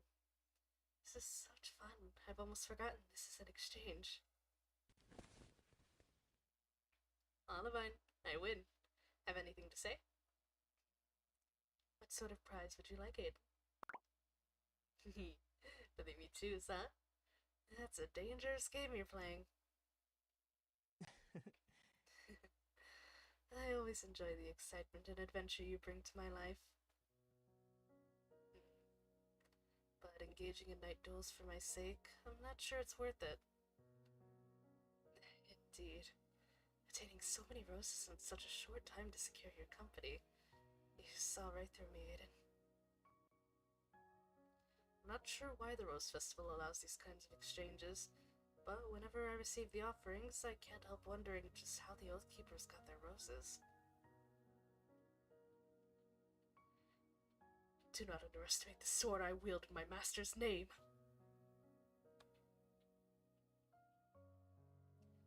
The choice of whether to take part in exchanges and secure victory is up to the Oathkeeper. It was I who wished for the day of your company, Raiden.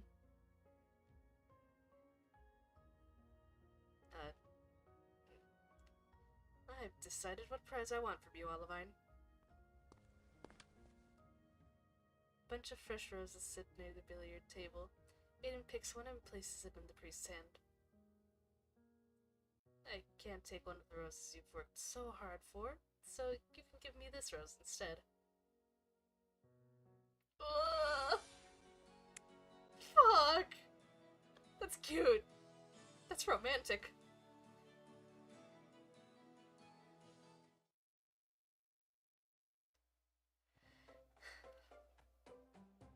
The sun sinks toward the horizon. The exchanges taking place in the Sky Garden, however, show no signs of abating.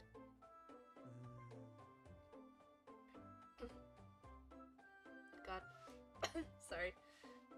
My throat is like absolutely fucked. The nutty flavor of the stew. It is a combination of hickory and bighorn cream. And now, the flatbread. I've made something similar before. The key is the addition of pampa, which balances out the pungent taste of spices. Keeper Yakumo. Is the cooking exchange next door about to begin? I better get going. Your enthusiasm for the exchanges is commendable. However, as you can see, we have no other competitors. Is that so? And I'm not even halfway to the goal I set for myself today. Have you thought about taking part in some other types of exchanges? Nobody wants to fight him! Nobody wants to fight him in cooking! Yakumo! No, I think I'll wait. Perhaps others will come later. Oh my god. I highly doubt that. Over the last 2 days, you've completely obliterated each and every Oathkeeper you've faced. Yakumo, it seems you've outdone yourself. I heard you spent the entirety of the past 2 days here. Hi. That's right. Cooking and taste testing are my strong suits, so I've decided to stay here and win as many roses as possible. However, the number of opponents has dwindled, and I haven't collected quite as many roses as I'd hoped to. If you're not currently engaged in any exchange, could I trouble you for a moment of your time? Of course. Do you need my help with something? I wish to challenge you to a duel. Hello? Ooh, wait a minute, Sir Edmund. You must be mistaken. How can I duel with you? Yeah. I'm not mistaken. I came to this decision after much deliberation. Over the course of the Rose Festival, I am likely to be on the receiving end of a great many such challenges. Due to the fact that I am able to win a high number of roses during the day exchanges, any who can defeat me stands to greatly and swiftly increase their own collection. Furthermore, the masked nature of the duels presents prime opportunity to employ underhanded tricks. To tarnish my reputation as the vice captain of knights, not to mention that of my family. I do not fear these challenges, nor will I yield to such despicable tactics. しかし、 But we have another duty. To protect Mr. Aiden from the nobles whose seat the crown bearer is nothing more than a prize to be won. つまり、 Consequently, by engaging in a duel, regardless of the outcome, we can mitigate the risk of our roses falling into undesirable hands. However, I must say that I will not relinquish my rose without a fight. I understand. I wouldn't want to win roses that way. Yakumo, I wish to engage in an honest and fair duel with you. The knight extends his hand, and the rose pinned to his chest glows as if to declare that the duel has been set. I challenge you to a duel. That's fucking smart. Since the duel between two companions began, the crescent moon in the sky slowly crept into position far above their heads. This time for sure. Oh, there he goes. The concentrated essence mirrors the movements of the serpent yokai's hands. However, the knight parries with ease, exhibiting no indication of fatigue. Sir Edmund has undertaken many years of grueling training. How can I possibly find a chink in his armor? Again, do not relent. Spurred on by his opponent's cry, Yakumo instinctively attacks, in haste with excessive force. Fuck, I can't speak today. Sir Edmund, I'm sorry. Don't apologize, bitch. That was excellent. Again. But, a blue light penetrates Yakumo's magical defenses. The essence-infused blade closes in, coming within striking distance of his rose. Don't avert your gaze. Focus on my blade. Ooh. The essence that envelops the blade allows me to see the trajectory. Evade this strike and then... Hey! There you go.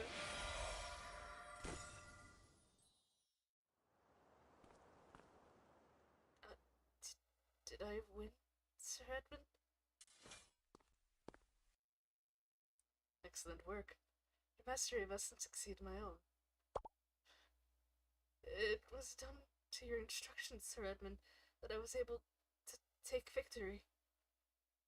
But this means I've taken your roses. I may have lost this battle, but the war is far from over. But at the very least, I can rest assured that tomorrow the crown bearer will once again be in safe hands.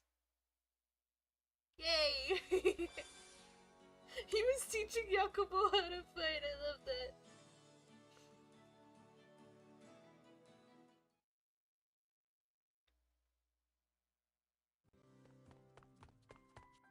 Oh, fuck! Oh no! The others are here! Let me take a drink of water, bitch. This is gonna hurt.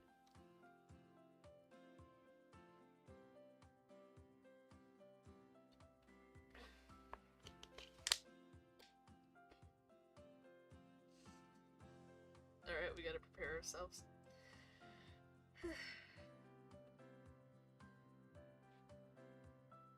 Oh, so many shiny sparkly things! What's going on in this place? There are flowers everywhere. Show me the big hunky beefcakes really big! I couldn't say that without laughing. Why is he like this? I know why he's like this, but also why is he like this? Oh, God.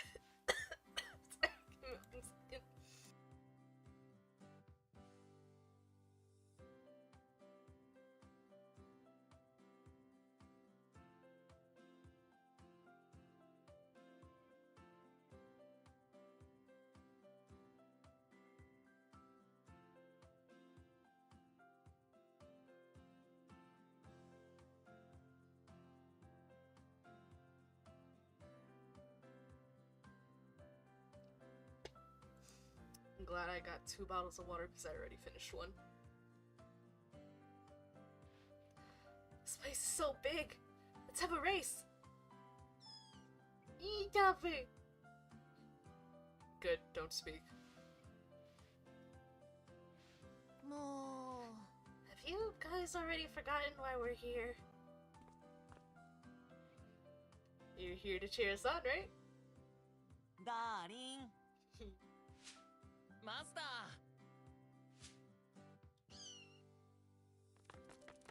Oh, tackled! Thank you for your warm regards.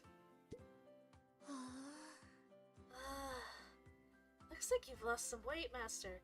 What rotten luck to get chosen as the crown bearer. Master would have have never had to come here in the first place if you weren't out on business. Ow, don't kick me there! Being chosen as the crown bearer was a complete surprise. I have invested a great deal of effort to ensure I do not tarnish Shapester's reputation. As such, I'm delighted to be able to stand here and welcome very special VIP guests to attend the Rose Festival's public exchange ball. Hell yeah! Bitch! Hell yeah! You're totally the best, Master! You're so dazzling as the crown bearer. Well, if I could ask you gentlemen to follow me. Quincy, try not to doze off and lose your way.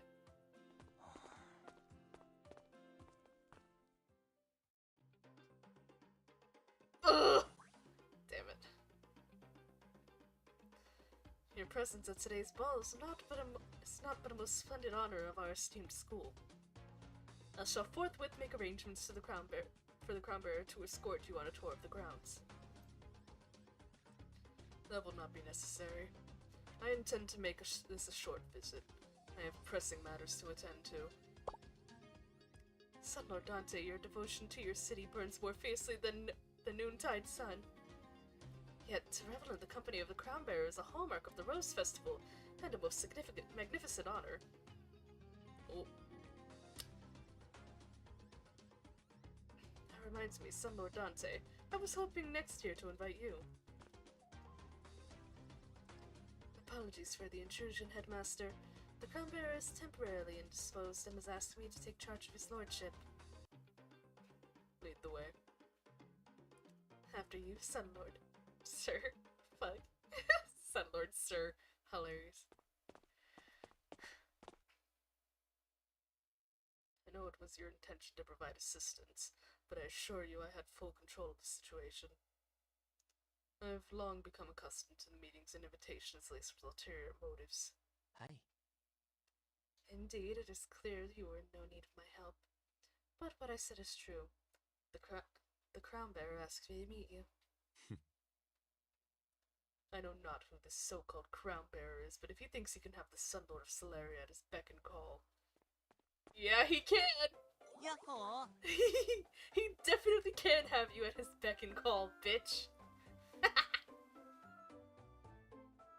Oh, it's Lord Jackass! I've been waiting here for you for ages! The school is full of flowers. To fit in, Lord Jackass has to be covered in flowers too! I love Blante. That's another one. I love Blante. Blante's great. Dude, the recent art... Blade just won't leave him alone. I love and appreciate that. They're such a fucking funny duo. See the crown bearer. This is the Rose Festival's symbol of great honor. Here's a big red one, and 2 small white ones for your arms. I have no need for such things. But stop putting flowers in my hair. Blade and Sunlord always get along so well. Such really dead ass! Yo, they really do. It's such an odd combo, and it fucking works. Dante's just like an uptight asshole. The Blade is what he needs. Blade is what he needs to get him to loosen up. It's great. Sorry.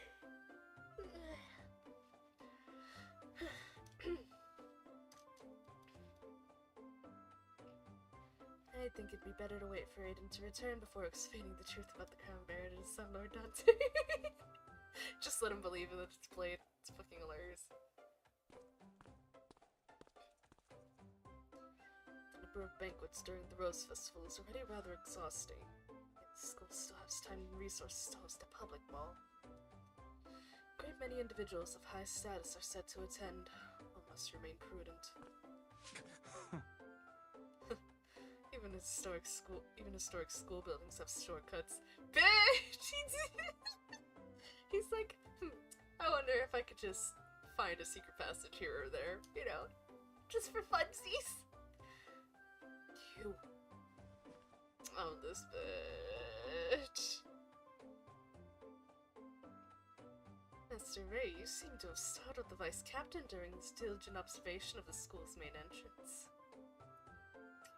Both of them? Fucking chaos duo. You. From where did the pair of you gain entry to the school grounds? Don't worry about it. I noticed a secret passageway leading from one of the cloisters, so I took it. I had so hoped to find something of interest, but alas, human habits never change. Indeed, the passage led to the noisiest of places. Such an obvious secret passage is likely used as a way to escape from exceedingly dull dinner parties. If you're bored, old fox, just go back the way you came. Please be careful, you two. Try not to stray into any restricted areas. No promises! Ray, you came! There's tons of tasty food over this way. Wanna go try some? My boys! I love them so much. I love them. God, I love that smile he gives him, that fond little smile. He loves him so much. I need to stop fanboying.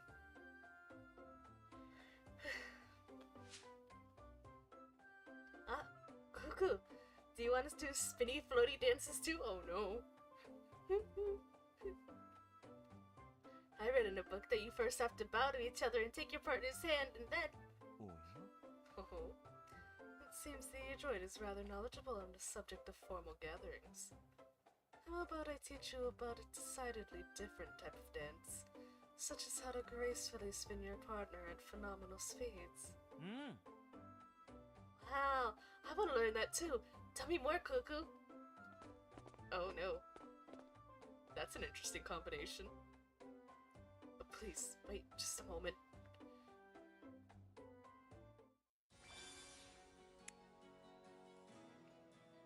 That's an interesting combo.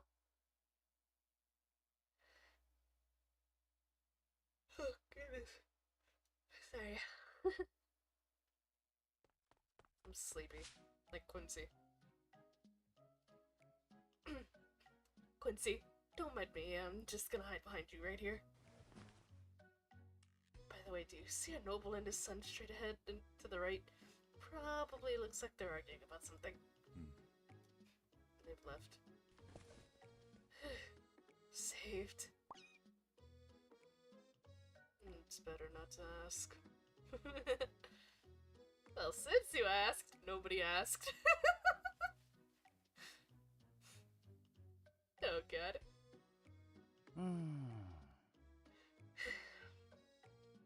Think of it this way. You have two dishes and they both taste great, but when you put them together, shit really starts to fly. The son for dinner and the father for dessert, huh? You better pray that you don't get caught. You won't be getting any help from me. Ew. Baby, no! My boy! Oh, my boy!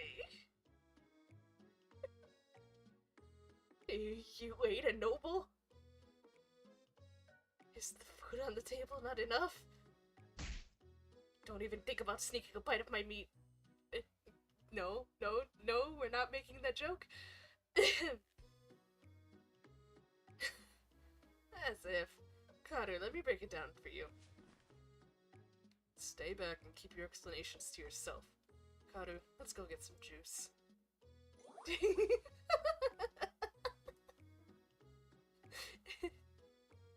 Oh god, he's like, no, don't teach him any bad things. Stop, cease. Juice. I just realized I'm thirsty. I want the one with the cocoa powder on the cup. Oh, he's adorable.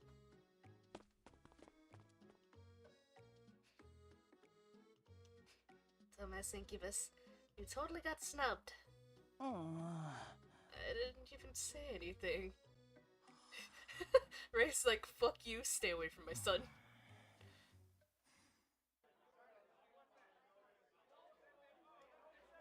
As day turns to night, the musical entertainment continues with unrelenting vigor, drawing a constant stream of guests to the central dance floor. Excuse me, coming through. Finally, a moment of rest. I feel like I've been dancing for hours. エイトさん Mr. Hayden, please have a drink. サンキュー Thanks, Yakumo. Yeah, don't you fancy joining the others for a dance? No, I'm already having so much fun just sitting here and watching. Blade really enjoys showing others how to spin. No! Oh no, he fucking kicked my boy. He's like, come here, bitch. You're getting Beybladed. No. He sounds so weary too. Oh god. He even got a hold of the Sun Lord and spun him at a phenomenal speed. Oh god. Oh no. That's it. Oh no!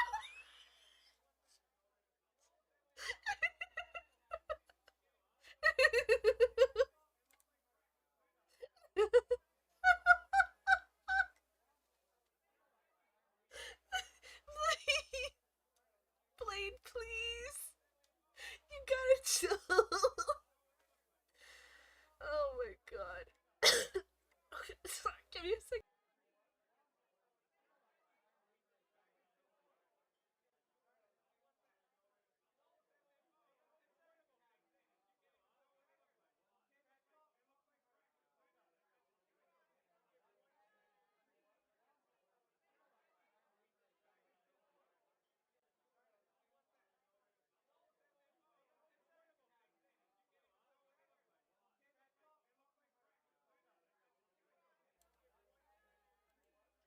Trying not to cough too much. Blade, you're gonna fucking kill me. And even though Father Olivine is well versed in many forms of dance, he's always happy to let others take the lead. Oh no. Oh, oh he giggled. He giggled. At least Olivine is happy. Like, it's wonderful that everyone was able to come. It's almost like being back at home.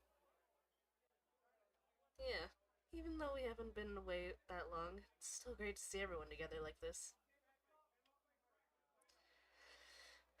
Such a ruckus, that rabble. They're acquaintances of the Crown Bearer. I had thought Talat this year's Crown Bearer is worthy of parading about town. His title as the Grand Sorcerer is quite the head-turner after all. However, it seems he lacks even the presence of mind to govern his own people. I do pity today's Oath Keepers. He has little... What? I do pity today's Oath Keeper. He has little chance to revel in his hard-fought privilege. Just because we don't react doesn't mean we can't hear you. These nobles don't know when to shut up.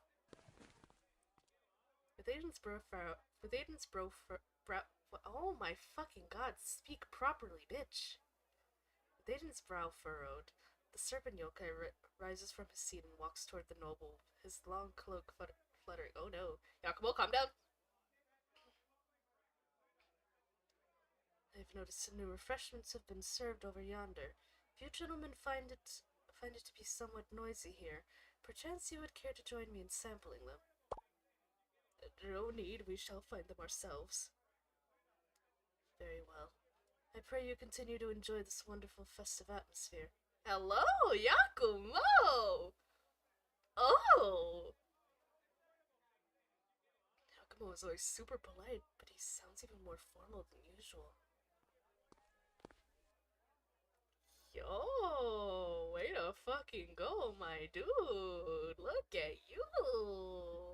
I'm so proud.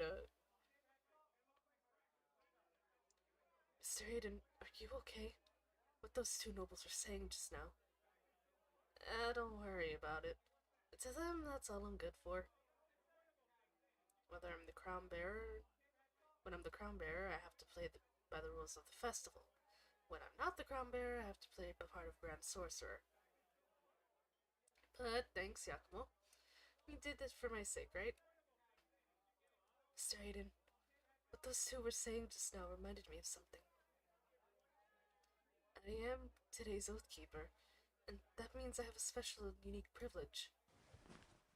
Before the others finish dancing and the ball draws to a close, Mr. Aiden, could I ask you to come somewhere with me? Aww. Baby, it's nighttime. You should not be up here. I'm worried. I'm scared. Mr. Aiden, it's this way. Two follow a line of perfectly trimmed bushes before turning along a long veranda. Sorry. They soon come across a dozing elderly gentleman sitting alone on a bench. Good evening. I'd like to take part in the exchange. Exchange? Hmm? I thought we could only take part in exchanges during the day. This exchange is a unique one that's held at night. Ecological observation. Oh. But the location is somewhere hidden. The subject isn't especially popular, and at this time most are busy with night duels. That means few people are aware of this particular exchange. But what's the point of an exchange that no one knows about?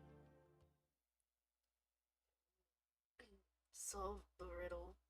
The first one to find the correct creature is the... Understood. Can we please hear the riddle? The riddle is... And he's out. Oi! At least tell us before you fall asleep, sir.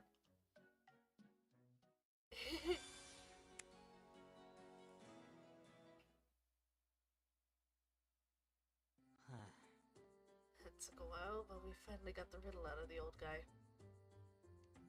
Though concealed, I admittedly display my glory.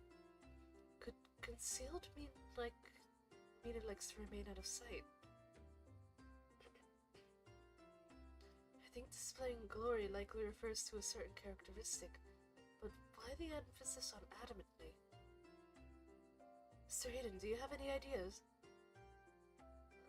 Rather than an idea, I have another question. How did you find out about the ecological observation exchange in the first place? After you became crown bearer, Mr. Hayden, I made a hurried survey of all the exchanges across the school. To compete and have a chance of winning, I have defined themes that work to my strengths. でも But still, I don't like the contests where there must be a winner and a loser. Anyone who can't defeat their opponent is called a loser. But whatever the contest, there's always someone else better, stronger. Yakumo, don't move. Why is Mr. Aiden coming so close?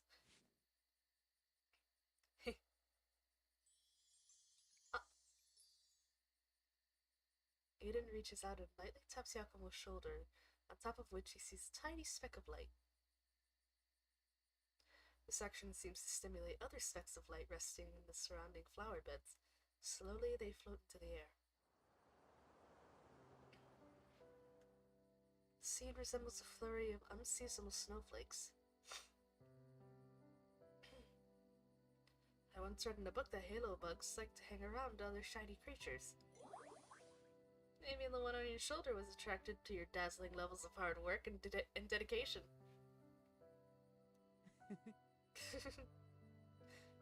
Mr. Hayden, can I tell you a secret?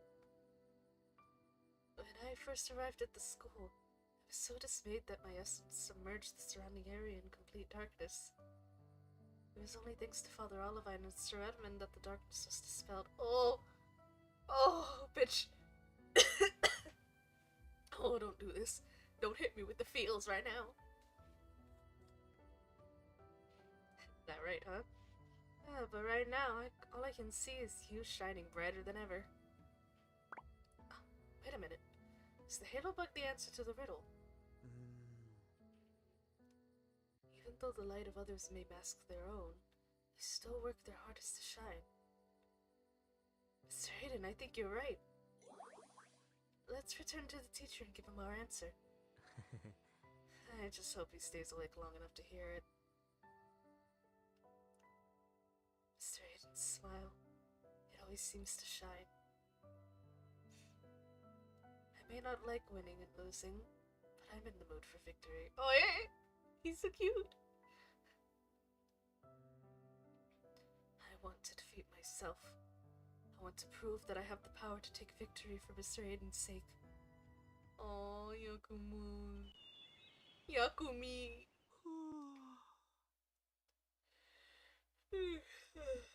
That's an actual yawn for me.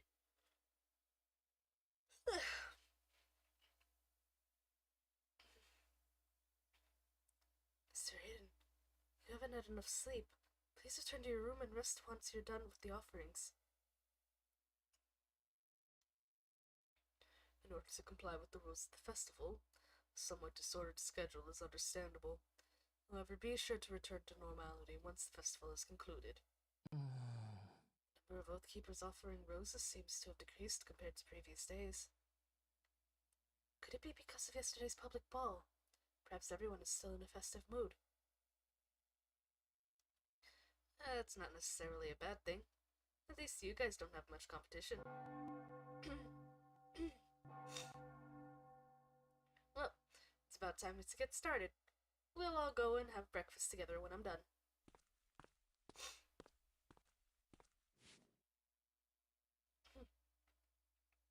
Aiden takes his place at the center of the garden. He holds the crown in his hands as the Oath Keepers approach one by one, bowing their heads and offering their roses. These faces are all familiar to me now. Seems there aren't many that can make it to the final few days of the festival. Oh, here he comes. Crown bearer, please accept these roses. This guy. He always gets one of the top few spots. I'm guessing today too. The essence-formed roses bloom one after another. They're still going. This many? I'm surprised. While you and your companions were out gallivanting, we true Oath Keepers were fighting for victory in your name. The Oath Keeper who has offered the most roses today is you. The right to your company has been well guarded thus far, but I now accept it on behalf of my master. Yeah, okay, I expected that. Ain't no way am I fucking winning those. I mean, maybe my team could win that? I don't know, let's take a look. Just barely above. Damn.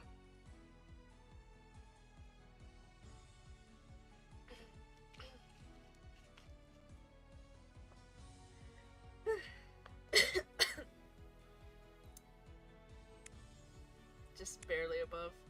I would have to do that off stream because I'm gonna have to focus. Alright, here we go. The dining hall is quieter than in previous days. The familiar faces stand out at a glance. As expected, he is not here. Oh, they're all looking for him because they thought he would be meeting up with them. Oh no! Your usual table for 4, sir? No, please make it for 3 today. Damn. The challenges I have received of late have all arisen from ordinary students wishing to exchange. Nobles who take umbrage with my family and the knights have yet to make their move. Oh god. Perhaps they have elected to bide their time, waiting until the last moment to strike. I must be vigilant. Sir Edmund, you'll soon have more sugar than tea in your cup. As he would like it. mind wandered for a moment. Father Olivine, Giacomo, good morning. Good morning. Should we ask one of the attendants for a fresh cup? That won't be necessary. Thank you, Giacomo. He likes it like this! On the way here, we saw a great many oath-keepers engaged in exchanges. The atmosphere was gripping. It seems almost empty in here in comparison. Everyone hopes to make the best use of the remaining time. The final stretch is now upon us, and the rules have changed. Offerings are no longer limited to dawn, but may now be made throughout the day. The total number of roses held or offered by each oathkeeper shall remain secret, kept by the crown bearer until the festival's conclusion. In other words, we have no way to know the final results until they are announced at tomorrow's evening's closing ceremony. The crown bearer will present the crown to the oathkeeper who has offered the most roses and then join them for the first dance. Giacomo, could you pass me the fresh cream? Here you go. Would you also like some pickleberry jam?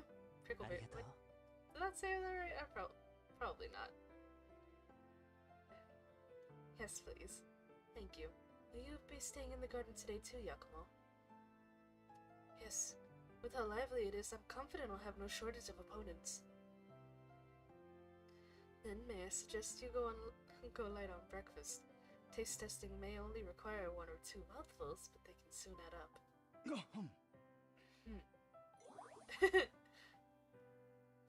If you still have the appetite, Sir Edmund, do you like my sweet pie? Oh! He's giving him sweets! Thank you. When not engaged in official duties, I too shall strive to partake in as many exchanges as possible. The outdoor sports field is hosting a series of magic exchanges, far more relaxed in nature than the night duels. I will be spending the day there. You're welcome to come and watch if you'd like, Giacomo. It appears we each have our own unique plans of attack. We may be too busy to eat together again today. How about another cup of tea before we go? The serpent yokai smiles and refills his companion's cups. Irresistible emotions arise and swirl, not unlike the steam floating from the fresh cups of tea within his mind. Oh yeah, they love each other.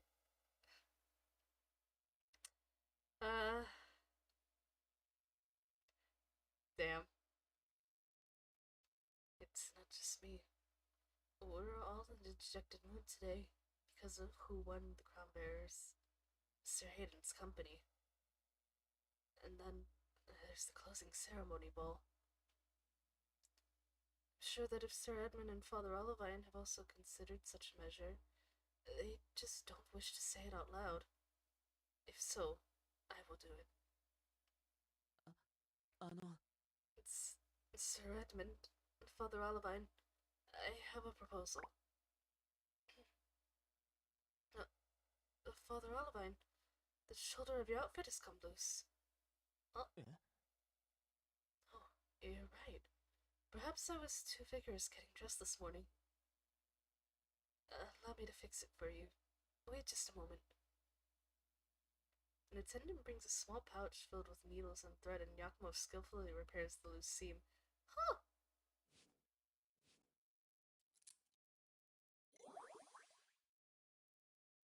Why are we distracted by this? Interesting. Thank you, Giacomo. And thank you for noticing it in the first place. I could harm the temple's reputation if improperly dressed during my exchanges. It was no trouble, but please don't let it affect your performance today. If you'd like, Sir Edmund, I can also check your outfit for any signs of wear and tear.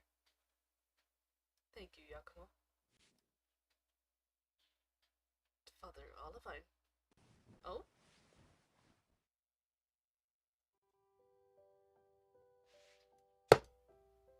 Don't put this music.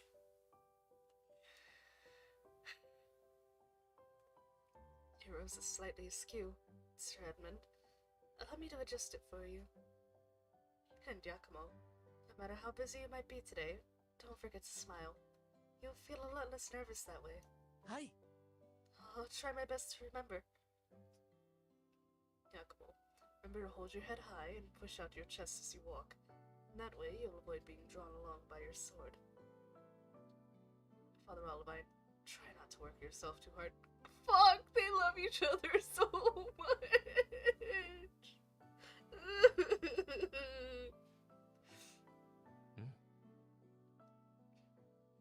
Come with me. The best opportunity to show what one is made. The best opportunity to show what one is made of is today. We must each put our best foot forward to secure an outcome that we can be proud of. An outcome we can be proud of. Let us take victory in the name of Mr. Aiden. I love them! I love them! They love each other so much, man. They're so... God! The clan members are so great together. They love each other so much. They're so good together. I love that. I appreciate that they're just so friends and they love each other so much.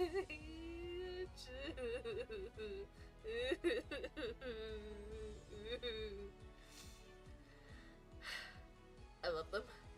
I love them all so much. You have no idea. Let me take another sip of water because I was trying so hard not to cough during that.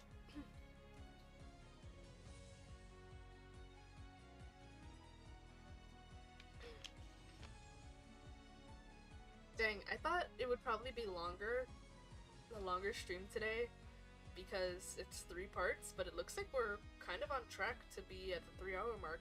So nice.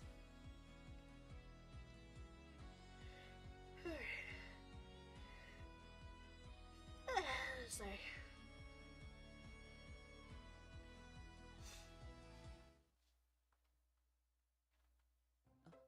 I'd like to take part in an exchange. Would it be possible to... Whoa, whoa, whoa! There's a free exchange spot over there, let's go! We have to use the last day to win as many roses as possible. Oh my goodness. A free spot?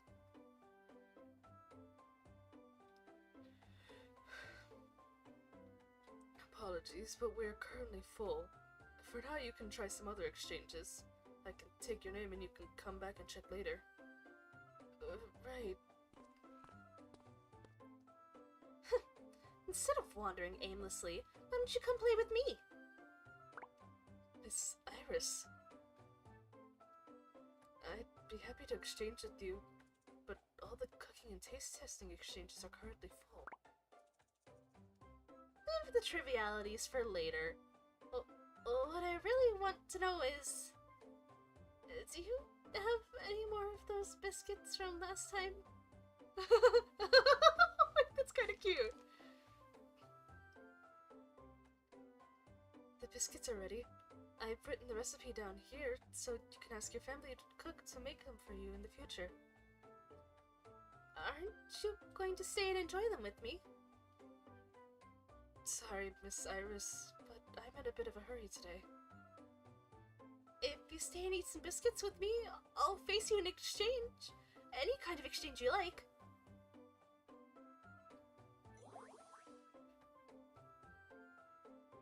Oh no! He's info dumping! Oh no! Just as Mr. Aiden was about to be attacked, I decided to stop being afraid of my power and face my troubles, just like Mr. Aiden always does. I thought about every word of encouragement Mr. Aiden had said, and all of a sudden I felt my chaotic essence become crystal clear, and then... Alright, what is this? 100 reasons why you like the Grand Sorcerer? Of course not. I'd prefer to call them moments where Mr. Aiden moved my heart, and there are not just 100, there's already— oh god, Jesus Christ. Is this what they call poetic expression? You win! I could never come up with so many exciting stories.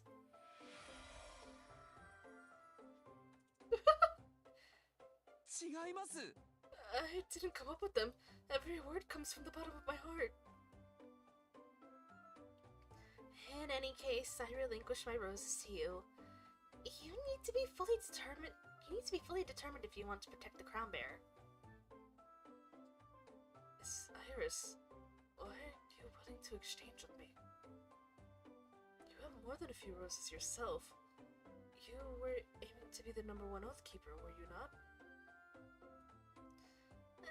It isn't shiny at all. I don't want that. Shiny? That's right.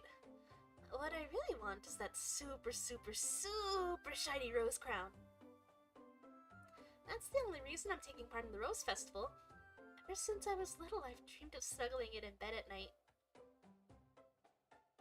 It's a very ambitious dream. You'll have to learn a great many skills to defeat an endless number of Oathkeepers to make it come true.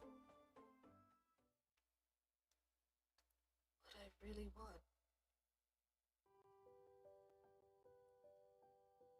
What about me? What I really want. Is it Mr. Aiden? No. What I want is to be by his side, to protect him, to treasure every moment with him, to pray for his happiness. Mr. Aiden, he isn't a prize to be won. But since that's almost entirely impossible now, I thought I would just enjoy taking part in the exchanges. These biscuits are really amazing. As for the crown, I'll fight hard for it again next year because the term give up does not exist in your dictionary. Isn't that right? Miss Iris, thank you. It has been a true privilege to exchange with you. I have no other way of showing my appreciation but to tell you more stories about Mr. about Mr. Aiden, and to offer you more carrot biscuits. What did you just say? I'd like to tell you more stories about Mr. Aiden. Carrot? That sounds so tasty, though. Not that! The part that came next! I'd like to offer you more carrot biscuits.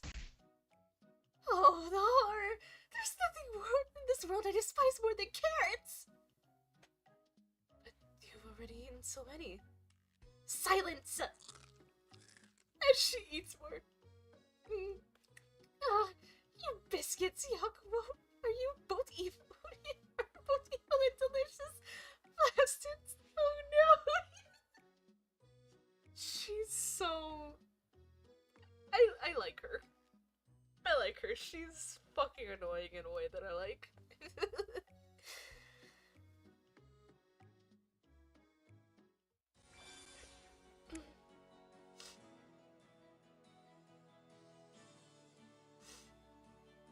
She's annoying in a way that I like. Large barriers have been set up across the sport field to mark out the fields of play. Oh god. Sorry, I'm having an issue right now. Give me 1 second, I think I need to cough again.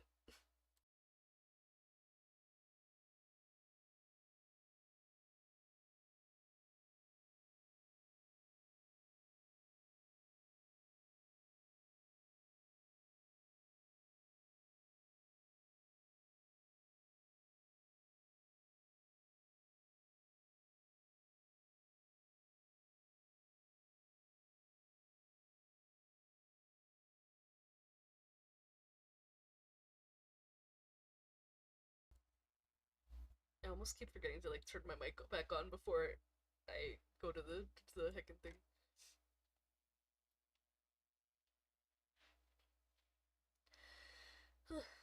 Wooden boards painted with scores are hidden in various spots, ready to be decimated by the competing oath keepers. はあ。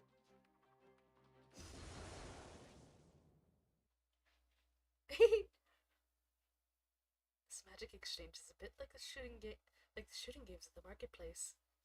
I wish I could play longer. Oh god. Sorry. But winning roses is the priority. Just need to find one more board. Teacher, we have an injured person over here! Oh no. Olivine instinctively turns and sprints toward the voice. Making his way through the crowd, he sees a student lying on the ground. Please, don't get too close. Can anyone tell me what happened? In his haste to get to the board before I did, he ran into my line of attack. I didn't mean to hit him. Please, save him. He's been fitted in the front of the thigh with a bullet of essence. Not a serious wound, but he was sent flying. Considering the impact and the roll thereafter, he's in need of further examination. Don't worry. I will first administer some healing magic.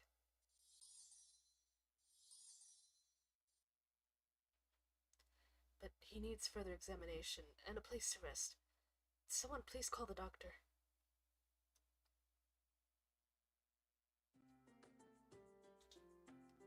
It's most fortunate that you were nearby. Your Holiness. The healing magic you administered was perfect. You should be fine after a few days' rest. よかった。 I'm ever so glad to hear that. Quite a number of the students witnessed the attack with the attack. What the fuck am I reading? Hello? Brain? What are we doing? It's like almost midnight. I'm ever so glad to hear that. Quite a number of students witnessed the accident with their own eyes. Please keep an eye on him.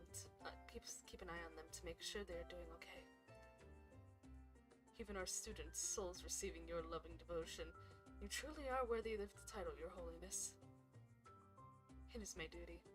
I wish everyone a speedy recovery.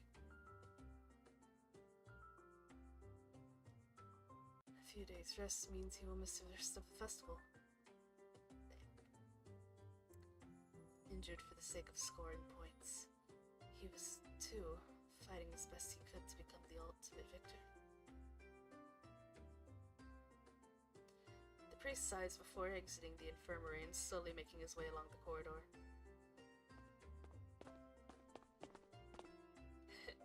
The injury tally this year has been remarkably low.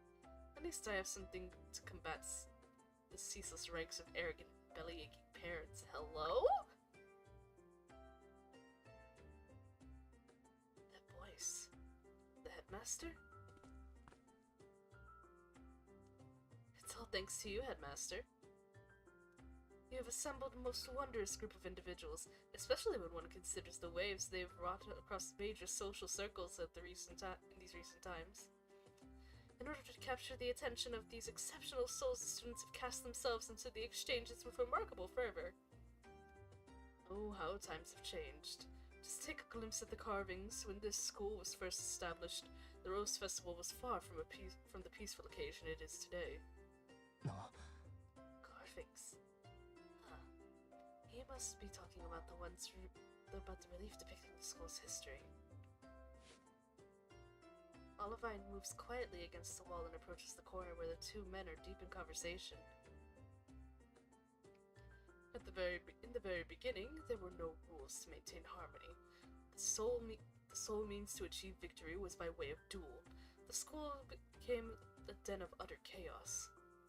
If not for the power of the founding headmaster's moonlight roses to keep score, it would have been nigh on impossible to discern who had garnered the most triumphs. A great many headmasters agonized over the question of how to diminish the number of student injuries whilst preserving the true essence of the Rose Festival. Interesting. The conversation ends abruptly and the priest freezes.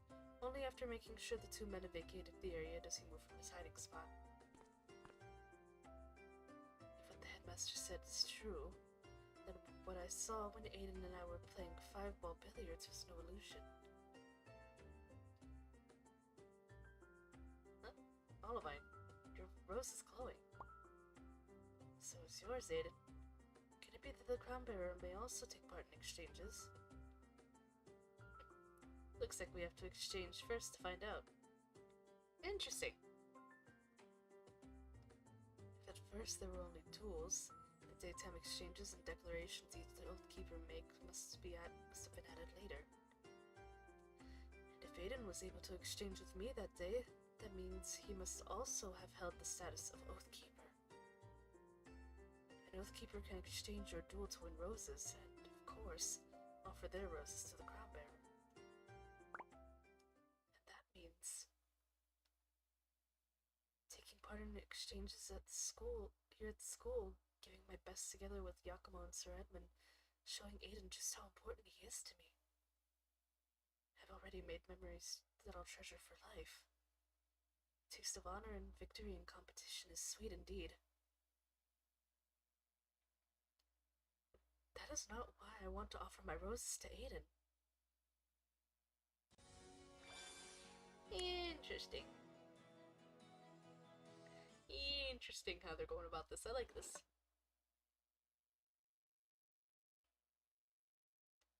From the onset, you advanced every piece in the name of offense. That resulted in your position becoming sorely undefeated. You could then do little but sit back and suffer attack after attack, leaving your general isolated. When attacking, you must keep in mind that the aim of the game is not to capture as many pieces as possible, but to protect your general. Thank you for the advice, upperclassmen. Please, let me play another round with you. I would like to rest for a bit, but do challenge me again later tonight, should you still have the inclination. The knight takes a sip of lukewarm tea, but shows no sign of relaxing. He shifts his gaze to a certain corner of the room. Challenger after challenger has arrived at the table, and the player sitting on the inside hasn't moved once. He must be on quite the winning streak. But neither player seems to be moved by the victory or defeat, and their games progress with surprising speed. What's more, he seems overly conscious of his surroundings, as if engaged in some sort of conspiracy.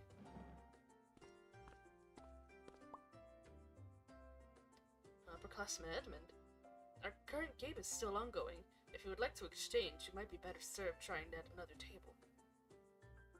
I am quite happy to watch as I wait.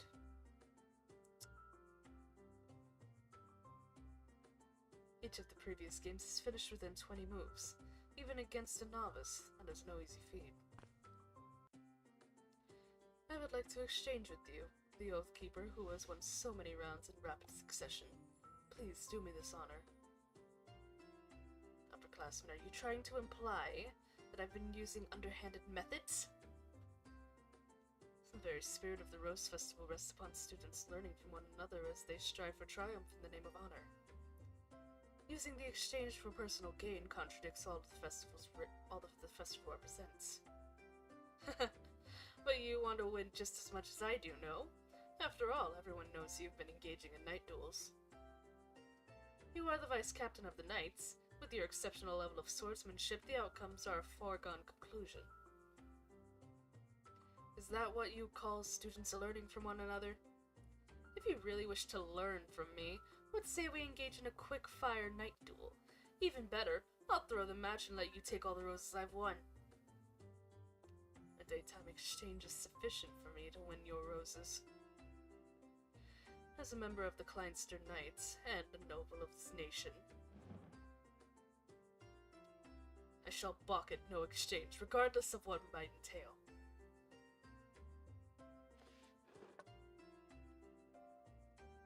Your time is up. Please make your move. You could have won easily a long time ago, and yet you deliberately expand your battle lines? Are you trying to simply waste my time?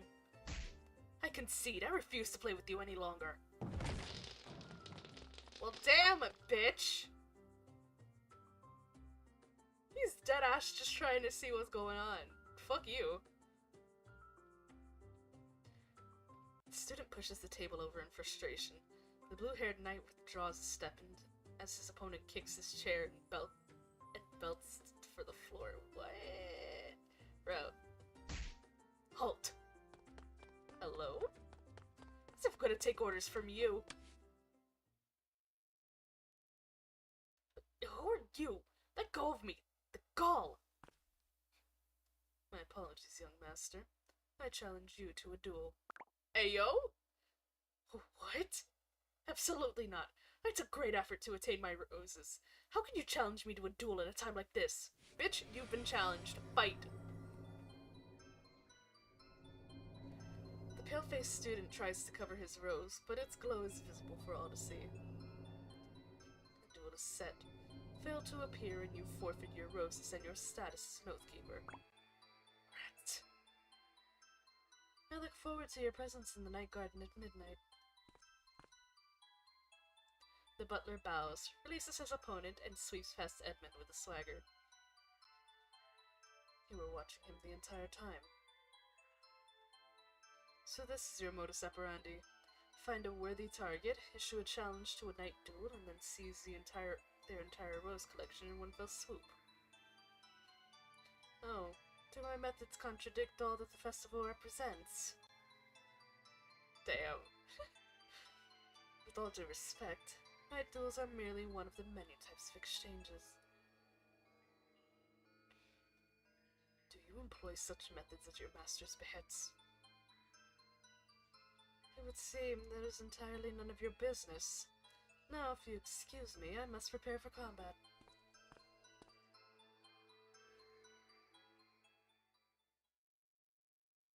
I know well enough that there are many ways to achieve victory. While I have broken no rules thus far, in the eyes of some folk, my position may be no different to the butler or his chess-playing opponent. Be that as it may, I wish to gain victory, only if it is fair and just. Because this victory is for him. Damn. They're so good. They're so good. I love these little arcs that they're going through.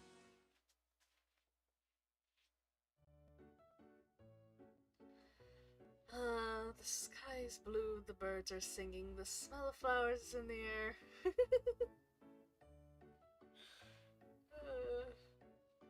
I just... I just thought of the Sand speech at the end of the genocide run. I just thought of the Sand speech.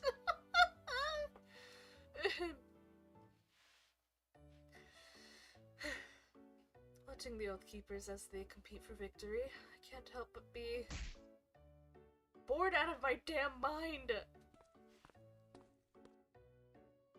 Pardon me. May I offer my roses? Of course. Thank you for honoring the crown. I didn't have many, but there's still time before tomorrow's closing ceremony. I'll do my best to return with more. No problem. I'll be right here all day. Oh, don't you have to accompany the winning Oathkeeper? Guess he decided he doesn't need my company. That weirdo butler told me please stay somewhere visible today, and then he left. Probably doesn't want me getting in his way. How could that be? Such a hard-fought opportunity. Were it mine, I would never relinquish it so. With the crown bearer by your side, you can at least demonstrate to the other nobles excellence in a certain field, and that you have gathered enough roses to merit the honor. Honor? Really?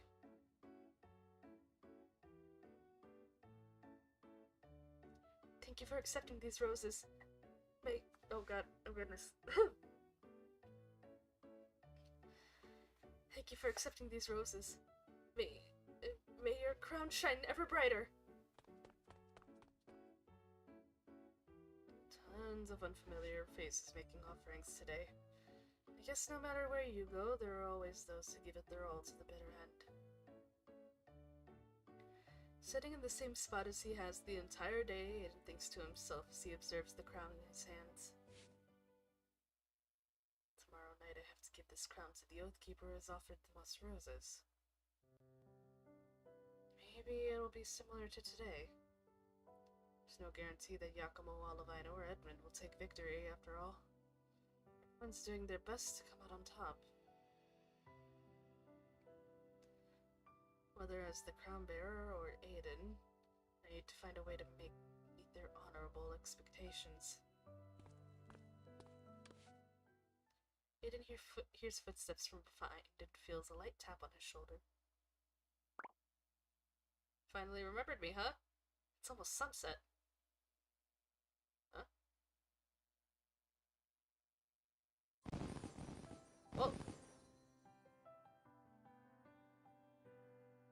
so they just cut away. I see. A dazzling display of fireworks blooms across the night sky, falling sparks illuminating the enthralled faces below. It's almost time. If Mr. Aiden has to present the crown to someone unknown... Oh, my stomach. Oh, my stomach. Fireworks may be dazzling, but your surroundings are growing darker by the second, Yakumo. Poor Holly has to, like, rein him in.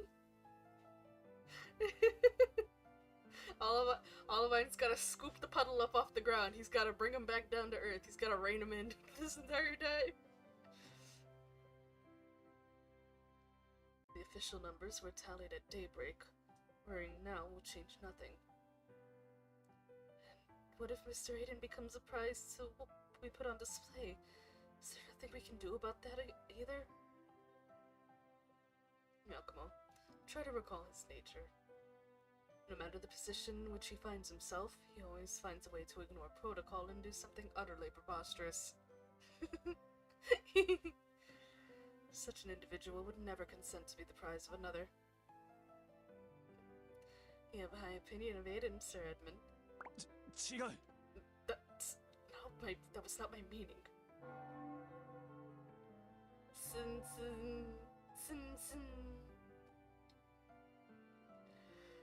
To all the Oath Keepers who have fought with fervor until the end, 'tis now the hour for the rose to burst forth in full bloom. Let the crown bearer now proclaim the Oath Keeper who has offered the most noble and purest of oaths and honored the crown with roses unparalleled. With a wave of the headmaster's hand, all eyes on the fall on the Grand Sorcerer. The brown-haired young man raises the crown into the air. Following several days of exchange, I now proclaim... With the sound of Aiden's voice, the crown fills with an endless array of blooming roses that dazzle the eyes of the crowd. And the roses bloom. As the roses bloom, the names of those who made offerings appear one by one in midair. The Oath Keeper who made the greatest offering is... Watch closely, everyone. The name that shines brightest is this year's... Me, bitch! Yep, I knew that was gonna happen. The crown bearer? Yeah, man, he's the one who collected all the roses from everybody in the school and offered them to the crowd. That is correct. The Oath Keeper who offered the most roses was none other than myself, the crown bearer.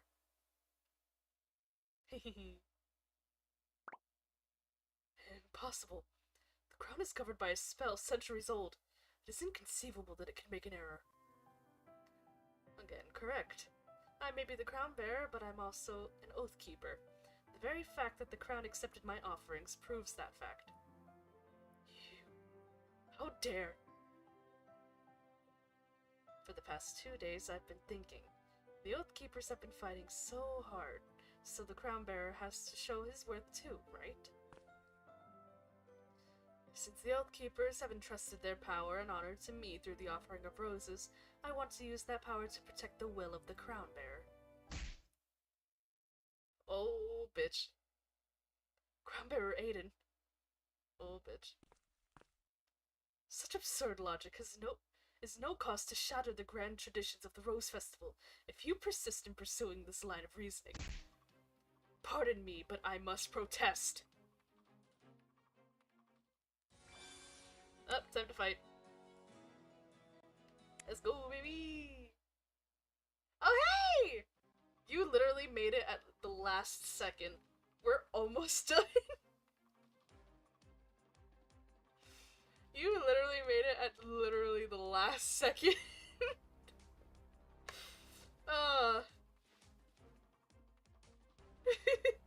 If you're chill with that, feel free to stay. If not, then you can head out for like the next 15 minutes and then come back to watch the VOD.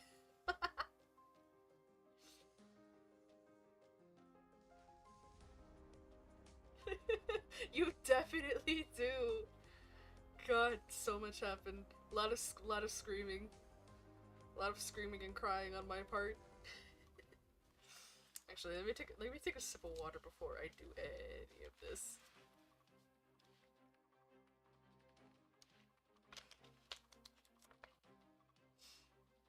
Oh my god.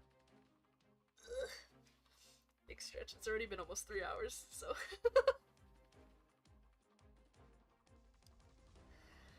Alright, I'm going back in. Actually managed to already watch the first 2 weeks, not the final week yet, though. Yeah, I've been going for 2 hours and 52 minutes already. So literally almost done with the event.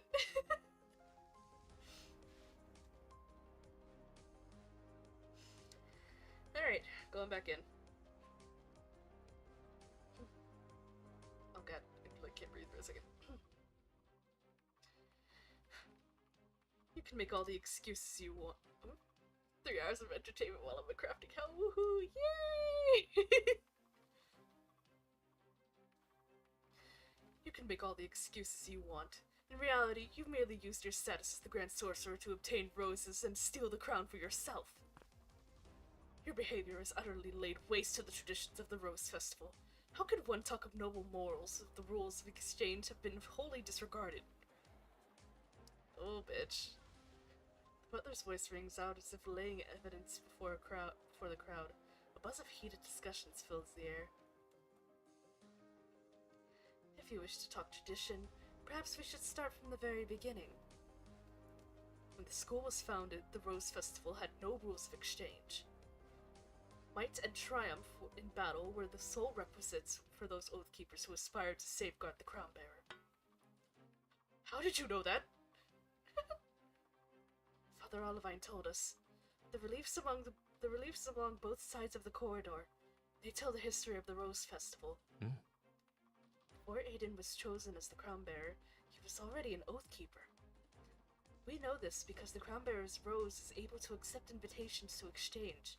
We found out as much while playing 5-ball billiards.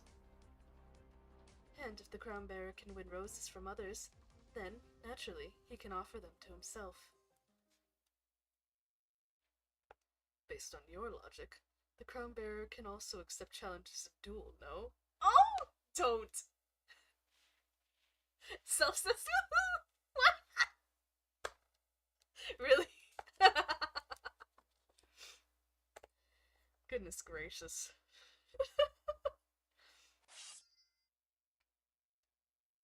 I hold no faith that this Oath Keeper can protect the honor of the Crown Bearer. Oath Keeper Aiden, I challenge you to a duel. If I triumph, you must hand over the crown. No biggie, bro. Bring it on. Hell yes! Oh, the music. As the Oath Keeper, charged with protecting the Crown Bearer, I have a responsibility to accept your challenge. Aiden's shaking hands steady. He grips the short sword hanging by his side. Yakumo, Hedmund, Olivine. Yesterday they all came to exchange with me. Aiden, do you remember how you took one of my roses when we were playing 5-ball billiards? I'd like a chance to win it back. It's not a short sword, that's an itty-bitty sword, it's a dagger! They're the ones who made me take hold of the roses. You arranged an exchange suited to my strengths last time, and in the spirit of reciprocation, I have arranged an exchange suited to yours. Who let me choose the kind of crown bearer I wanted to become. The taste testing exchanges have finished, but I'd like to play cards with you, Mr. Aiden. Please join me for a game. Be surrounded and blessed by Oath Keepers, become the Oath Keeper. As if by coincidence, they each put the power to decide in my hands. Facing his opponent, Aiden stepped forward and takes a deep breath.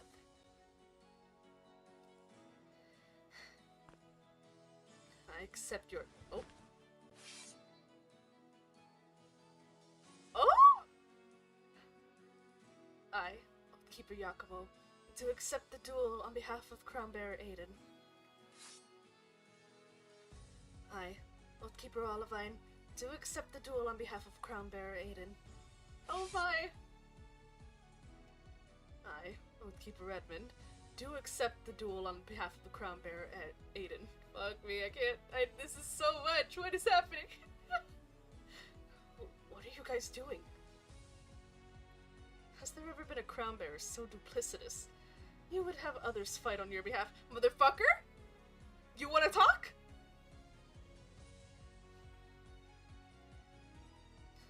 As I recall, you are here as a butler fighting on behalf of your master. Exactly, bitch! If your master is unwilling to draw their sword, then it is only natural that we should fight for Aiden. We will not leave Mr. Aiden's side. Guys? Fine. Both sides will compete via proxy, but the duel must be one-on-one.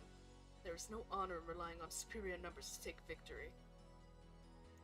You issued the challenge, so you may choose your opponent. Then I choose, Oathkeeper. Virtue and ethics are the cornerstones of admission.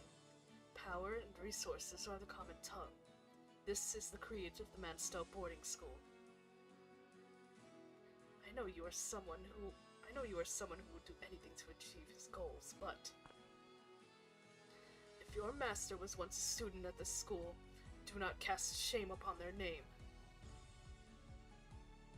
Oathkeeper Redmond, I challenge you to a duel. Woohoo! 4 against 1.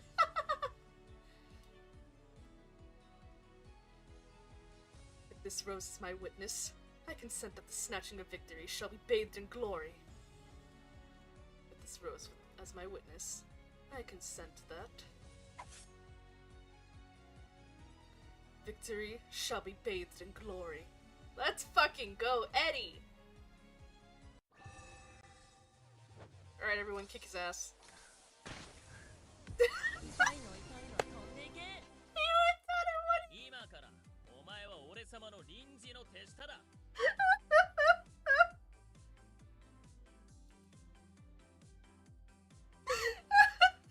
Him going down in one fucking hit was way too funny.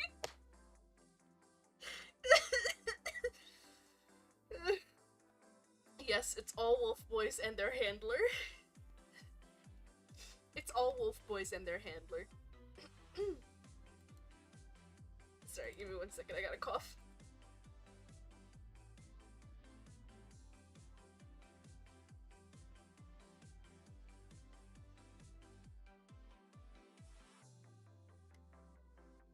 Yeah, it's all wolf boys and their one handler.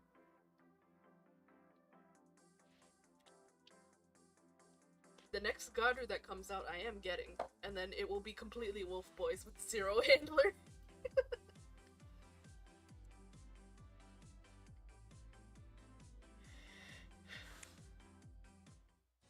I'm sorry, the story had me fucking hyped up, and then he went down in one hit that just took me out. Oh my god, give me my shit. Alright, here we go.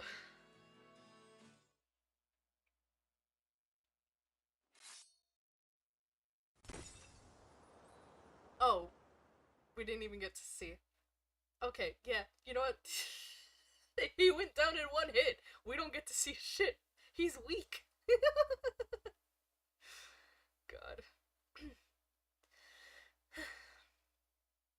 The knight's blade slashes through the air, sending the rose petals fluttering.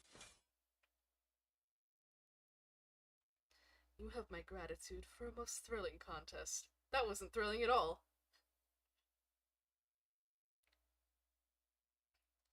On behalf of my master, I also thank you. Trained professional knight, true. Hedman won, right? Hi. You did. He truly is amazing. I knew my beating him was just a fluke. Huh? You fought with Edmund? When did that happen? There might just be a lot that goes on without your knowledge, Aiden. Isn't that right, Sir Edmund? Indeed. A series of most unexpected conventions, incidents, and consequences. With the closing ceremony delayed until midnight, the garden finds itself abuzz with conversation. Alas, in light of tonight's events, it seems I am left with no choice but to declare the winner of the Crown of Roses as none other than the Crown Bearer himself.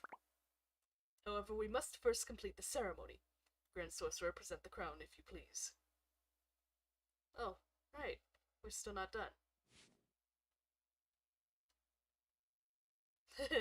Yeah, clan members playing with their swords together in private.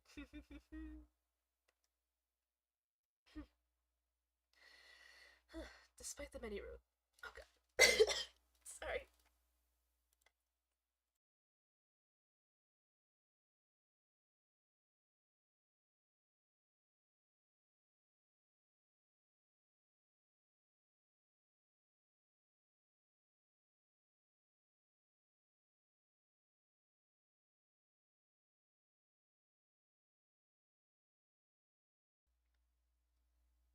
Sorry, I've been sick like the past few days, so I'm like not 100%. Whoops. Despite the many roses, the crown feels even lighter than before. Aiden picks 3 of the roses and turns to face his companions. Aww. Yakumo, Olivine, Edmund. Thank you for giving me the power to choose. You each showed me your strength, your wisdom, your courage. And I'm still the protected crown bearer, but I can choose for myself how I want to be protected. Thank you, my oath keepers.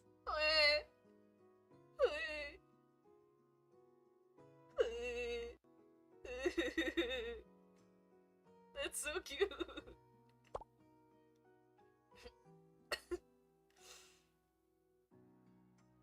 Please settle me, yes, technically. No. I think this is adorable. They love him, he loves them. What do we do now? Music? Is it time for you to take the first dance, Mr. Aiden? Give me your hands again. Oh, God! That's cute. He's dancing with all 3 of them because he wants to.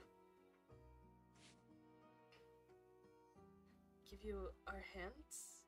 Like this? Aiden.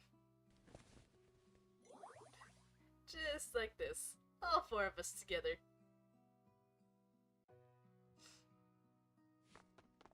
He's such a fucking goofball. Aiden gives the clan members no time to argue. As soon as they reach out their hands, he pulls them to the center of the dance floor. He is such... Ugh. He loves them. He loves them so much. Fuck. The rest of the crowd follows suit, surrounding the 4 men, dancing to the beat beneath the moon's hypnotic glow. The closing ceremony was shot to pieces, and a great many precedents were set. However, do you expect to answer to history? Answering to history is way too much responsibility. Talking about disruptions, were you guys planning to fight for me from the very beginning? Not sure you could call it a plan. The moment their longtime companion stepped forward unfalteringly to face the sword. Winning isn't important. What I want to do is protect Mr. Aiden. I will not again let that which I swore to protect stand before me with their back turned. The god of Klein is my witness. I wish to stand by him in all that may come. What's up with you guys? Cat got your tongue? I've decided to keep it a secret. Ah. Agreed. A secret it shall be. You're not going to say? Okay, they'll keep mine a secret too. Yakumo. Hey, no fair, you guys. Oh, that's fucking cute.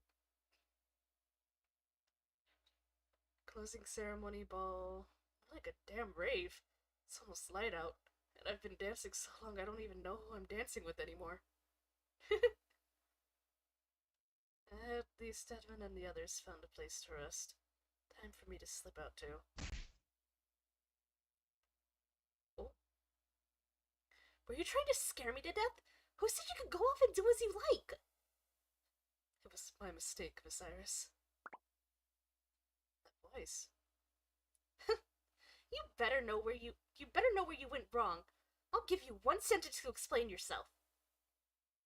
I wanted to fulfill your dream of snuggling up with that super shiny rose crown as you sleep. Who told you to remember something like that? It was my mistake, Miss Iris.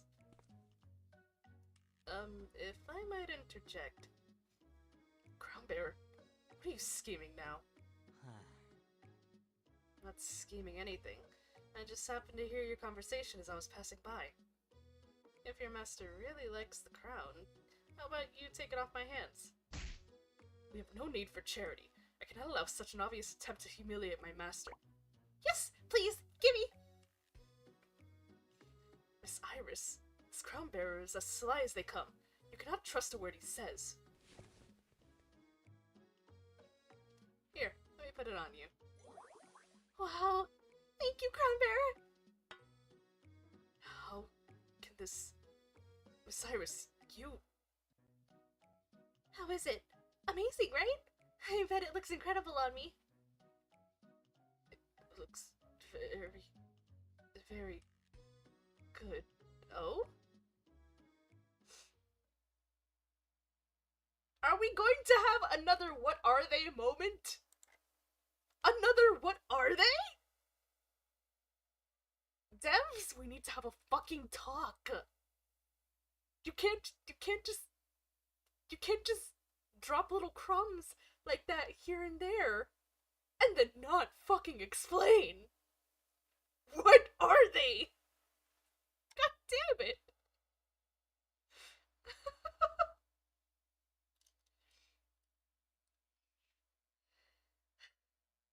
Well, in the end, I guess the one who wanted the crown got it the most got it. After giving away the crown, Hayden finally feels free of the crown bearer title. Stretching, he gives a big yawn. Sorry to keep you guys waiting. It took some real effort to break away from those dancing nobles. They even told me that for those who still feel like playing, there will be a few more exchanges after the closing ceremony. Sounds like someone might have received an invitation or two. That's alright. Tons of them wanted to exchange with me. But I'm not the crown bearer anymore, so they won't keep following me around all day, right? You cause a stir wherever you go. This is not the first time it's happened. That's what's most amazing about you, Mr. Aiden. You always manage to catch everyone's eye. Have you guys ever thought, if I was here alone? Oh. The sun is rising. My first time staying up all night at school. I didn't expect the morning sun to be quite so bright.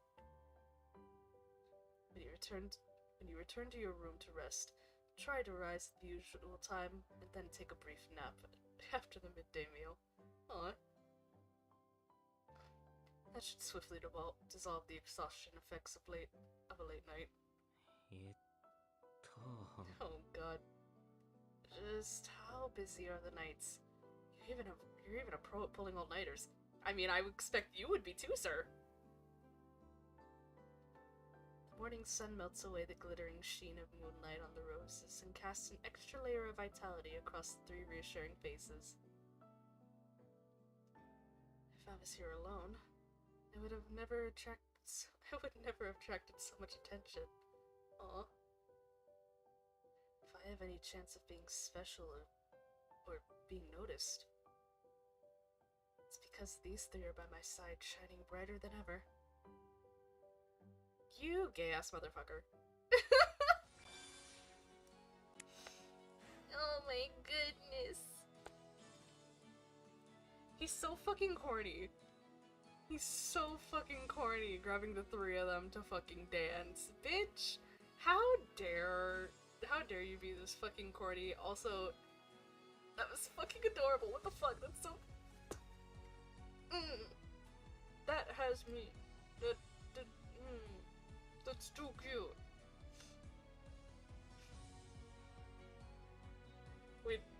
We do love him. We do love him. He's a corny motherfucker. He just... I wanna mush him. I wanna mush him.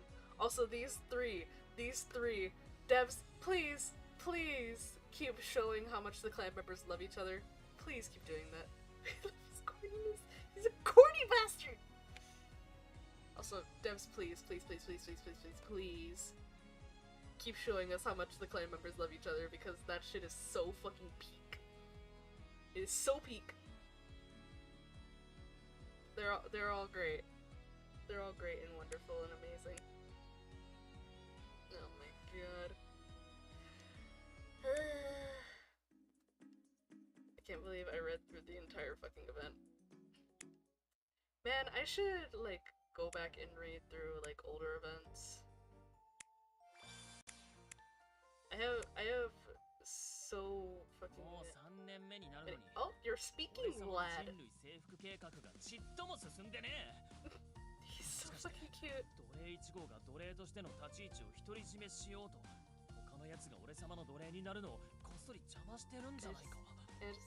No, I'm a little too far for my tracking. No, I'm a little too far for my tracking. I just...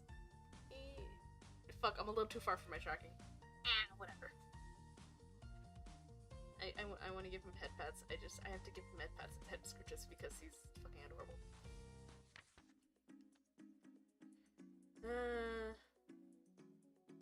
I have like so many of the old events. I should do that in like off seasons of events.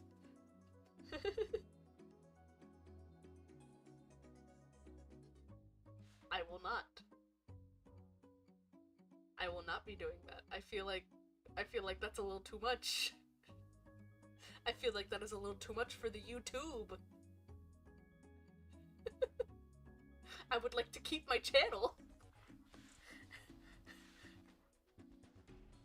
I would like to keep my channel, okay? I'm playing it. I'm already being a little risky by, you know, dressing like this. You can't look down further. It's literally right at the perfect spot where you can't look down further and see anything else. But yes, I would like to keep my YouTube channel. Thank you very much.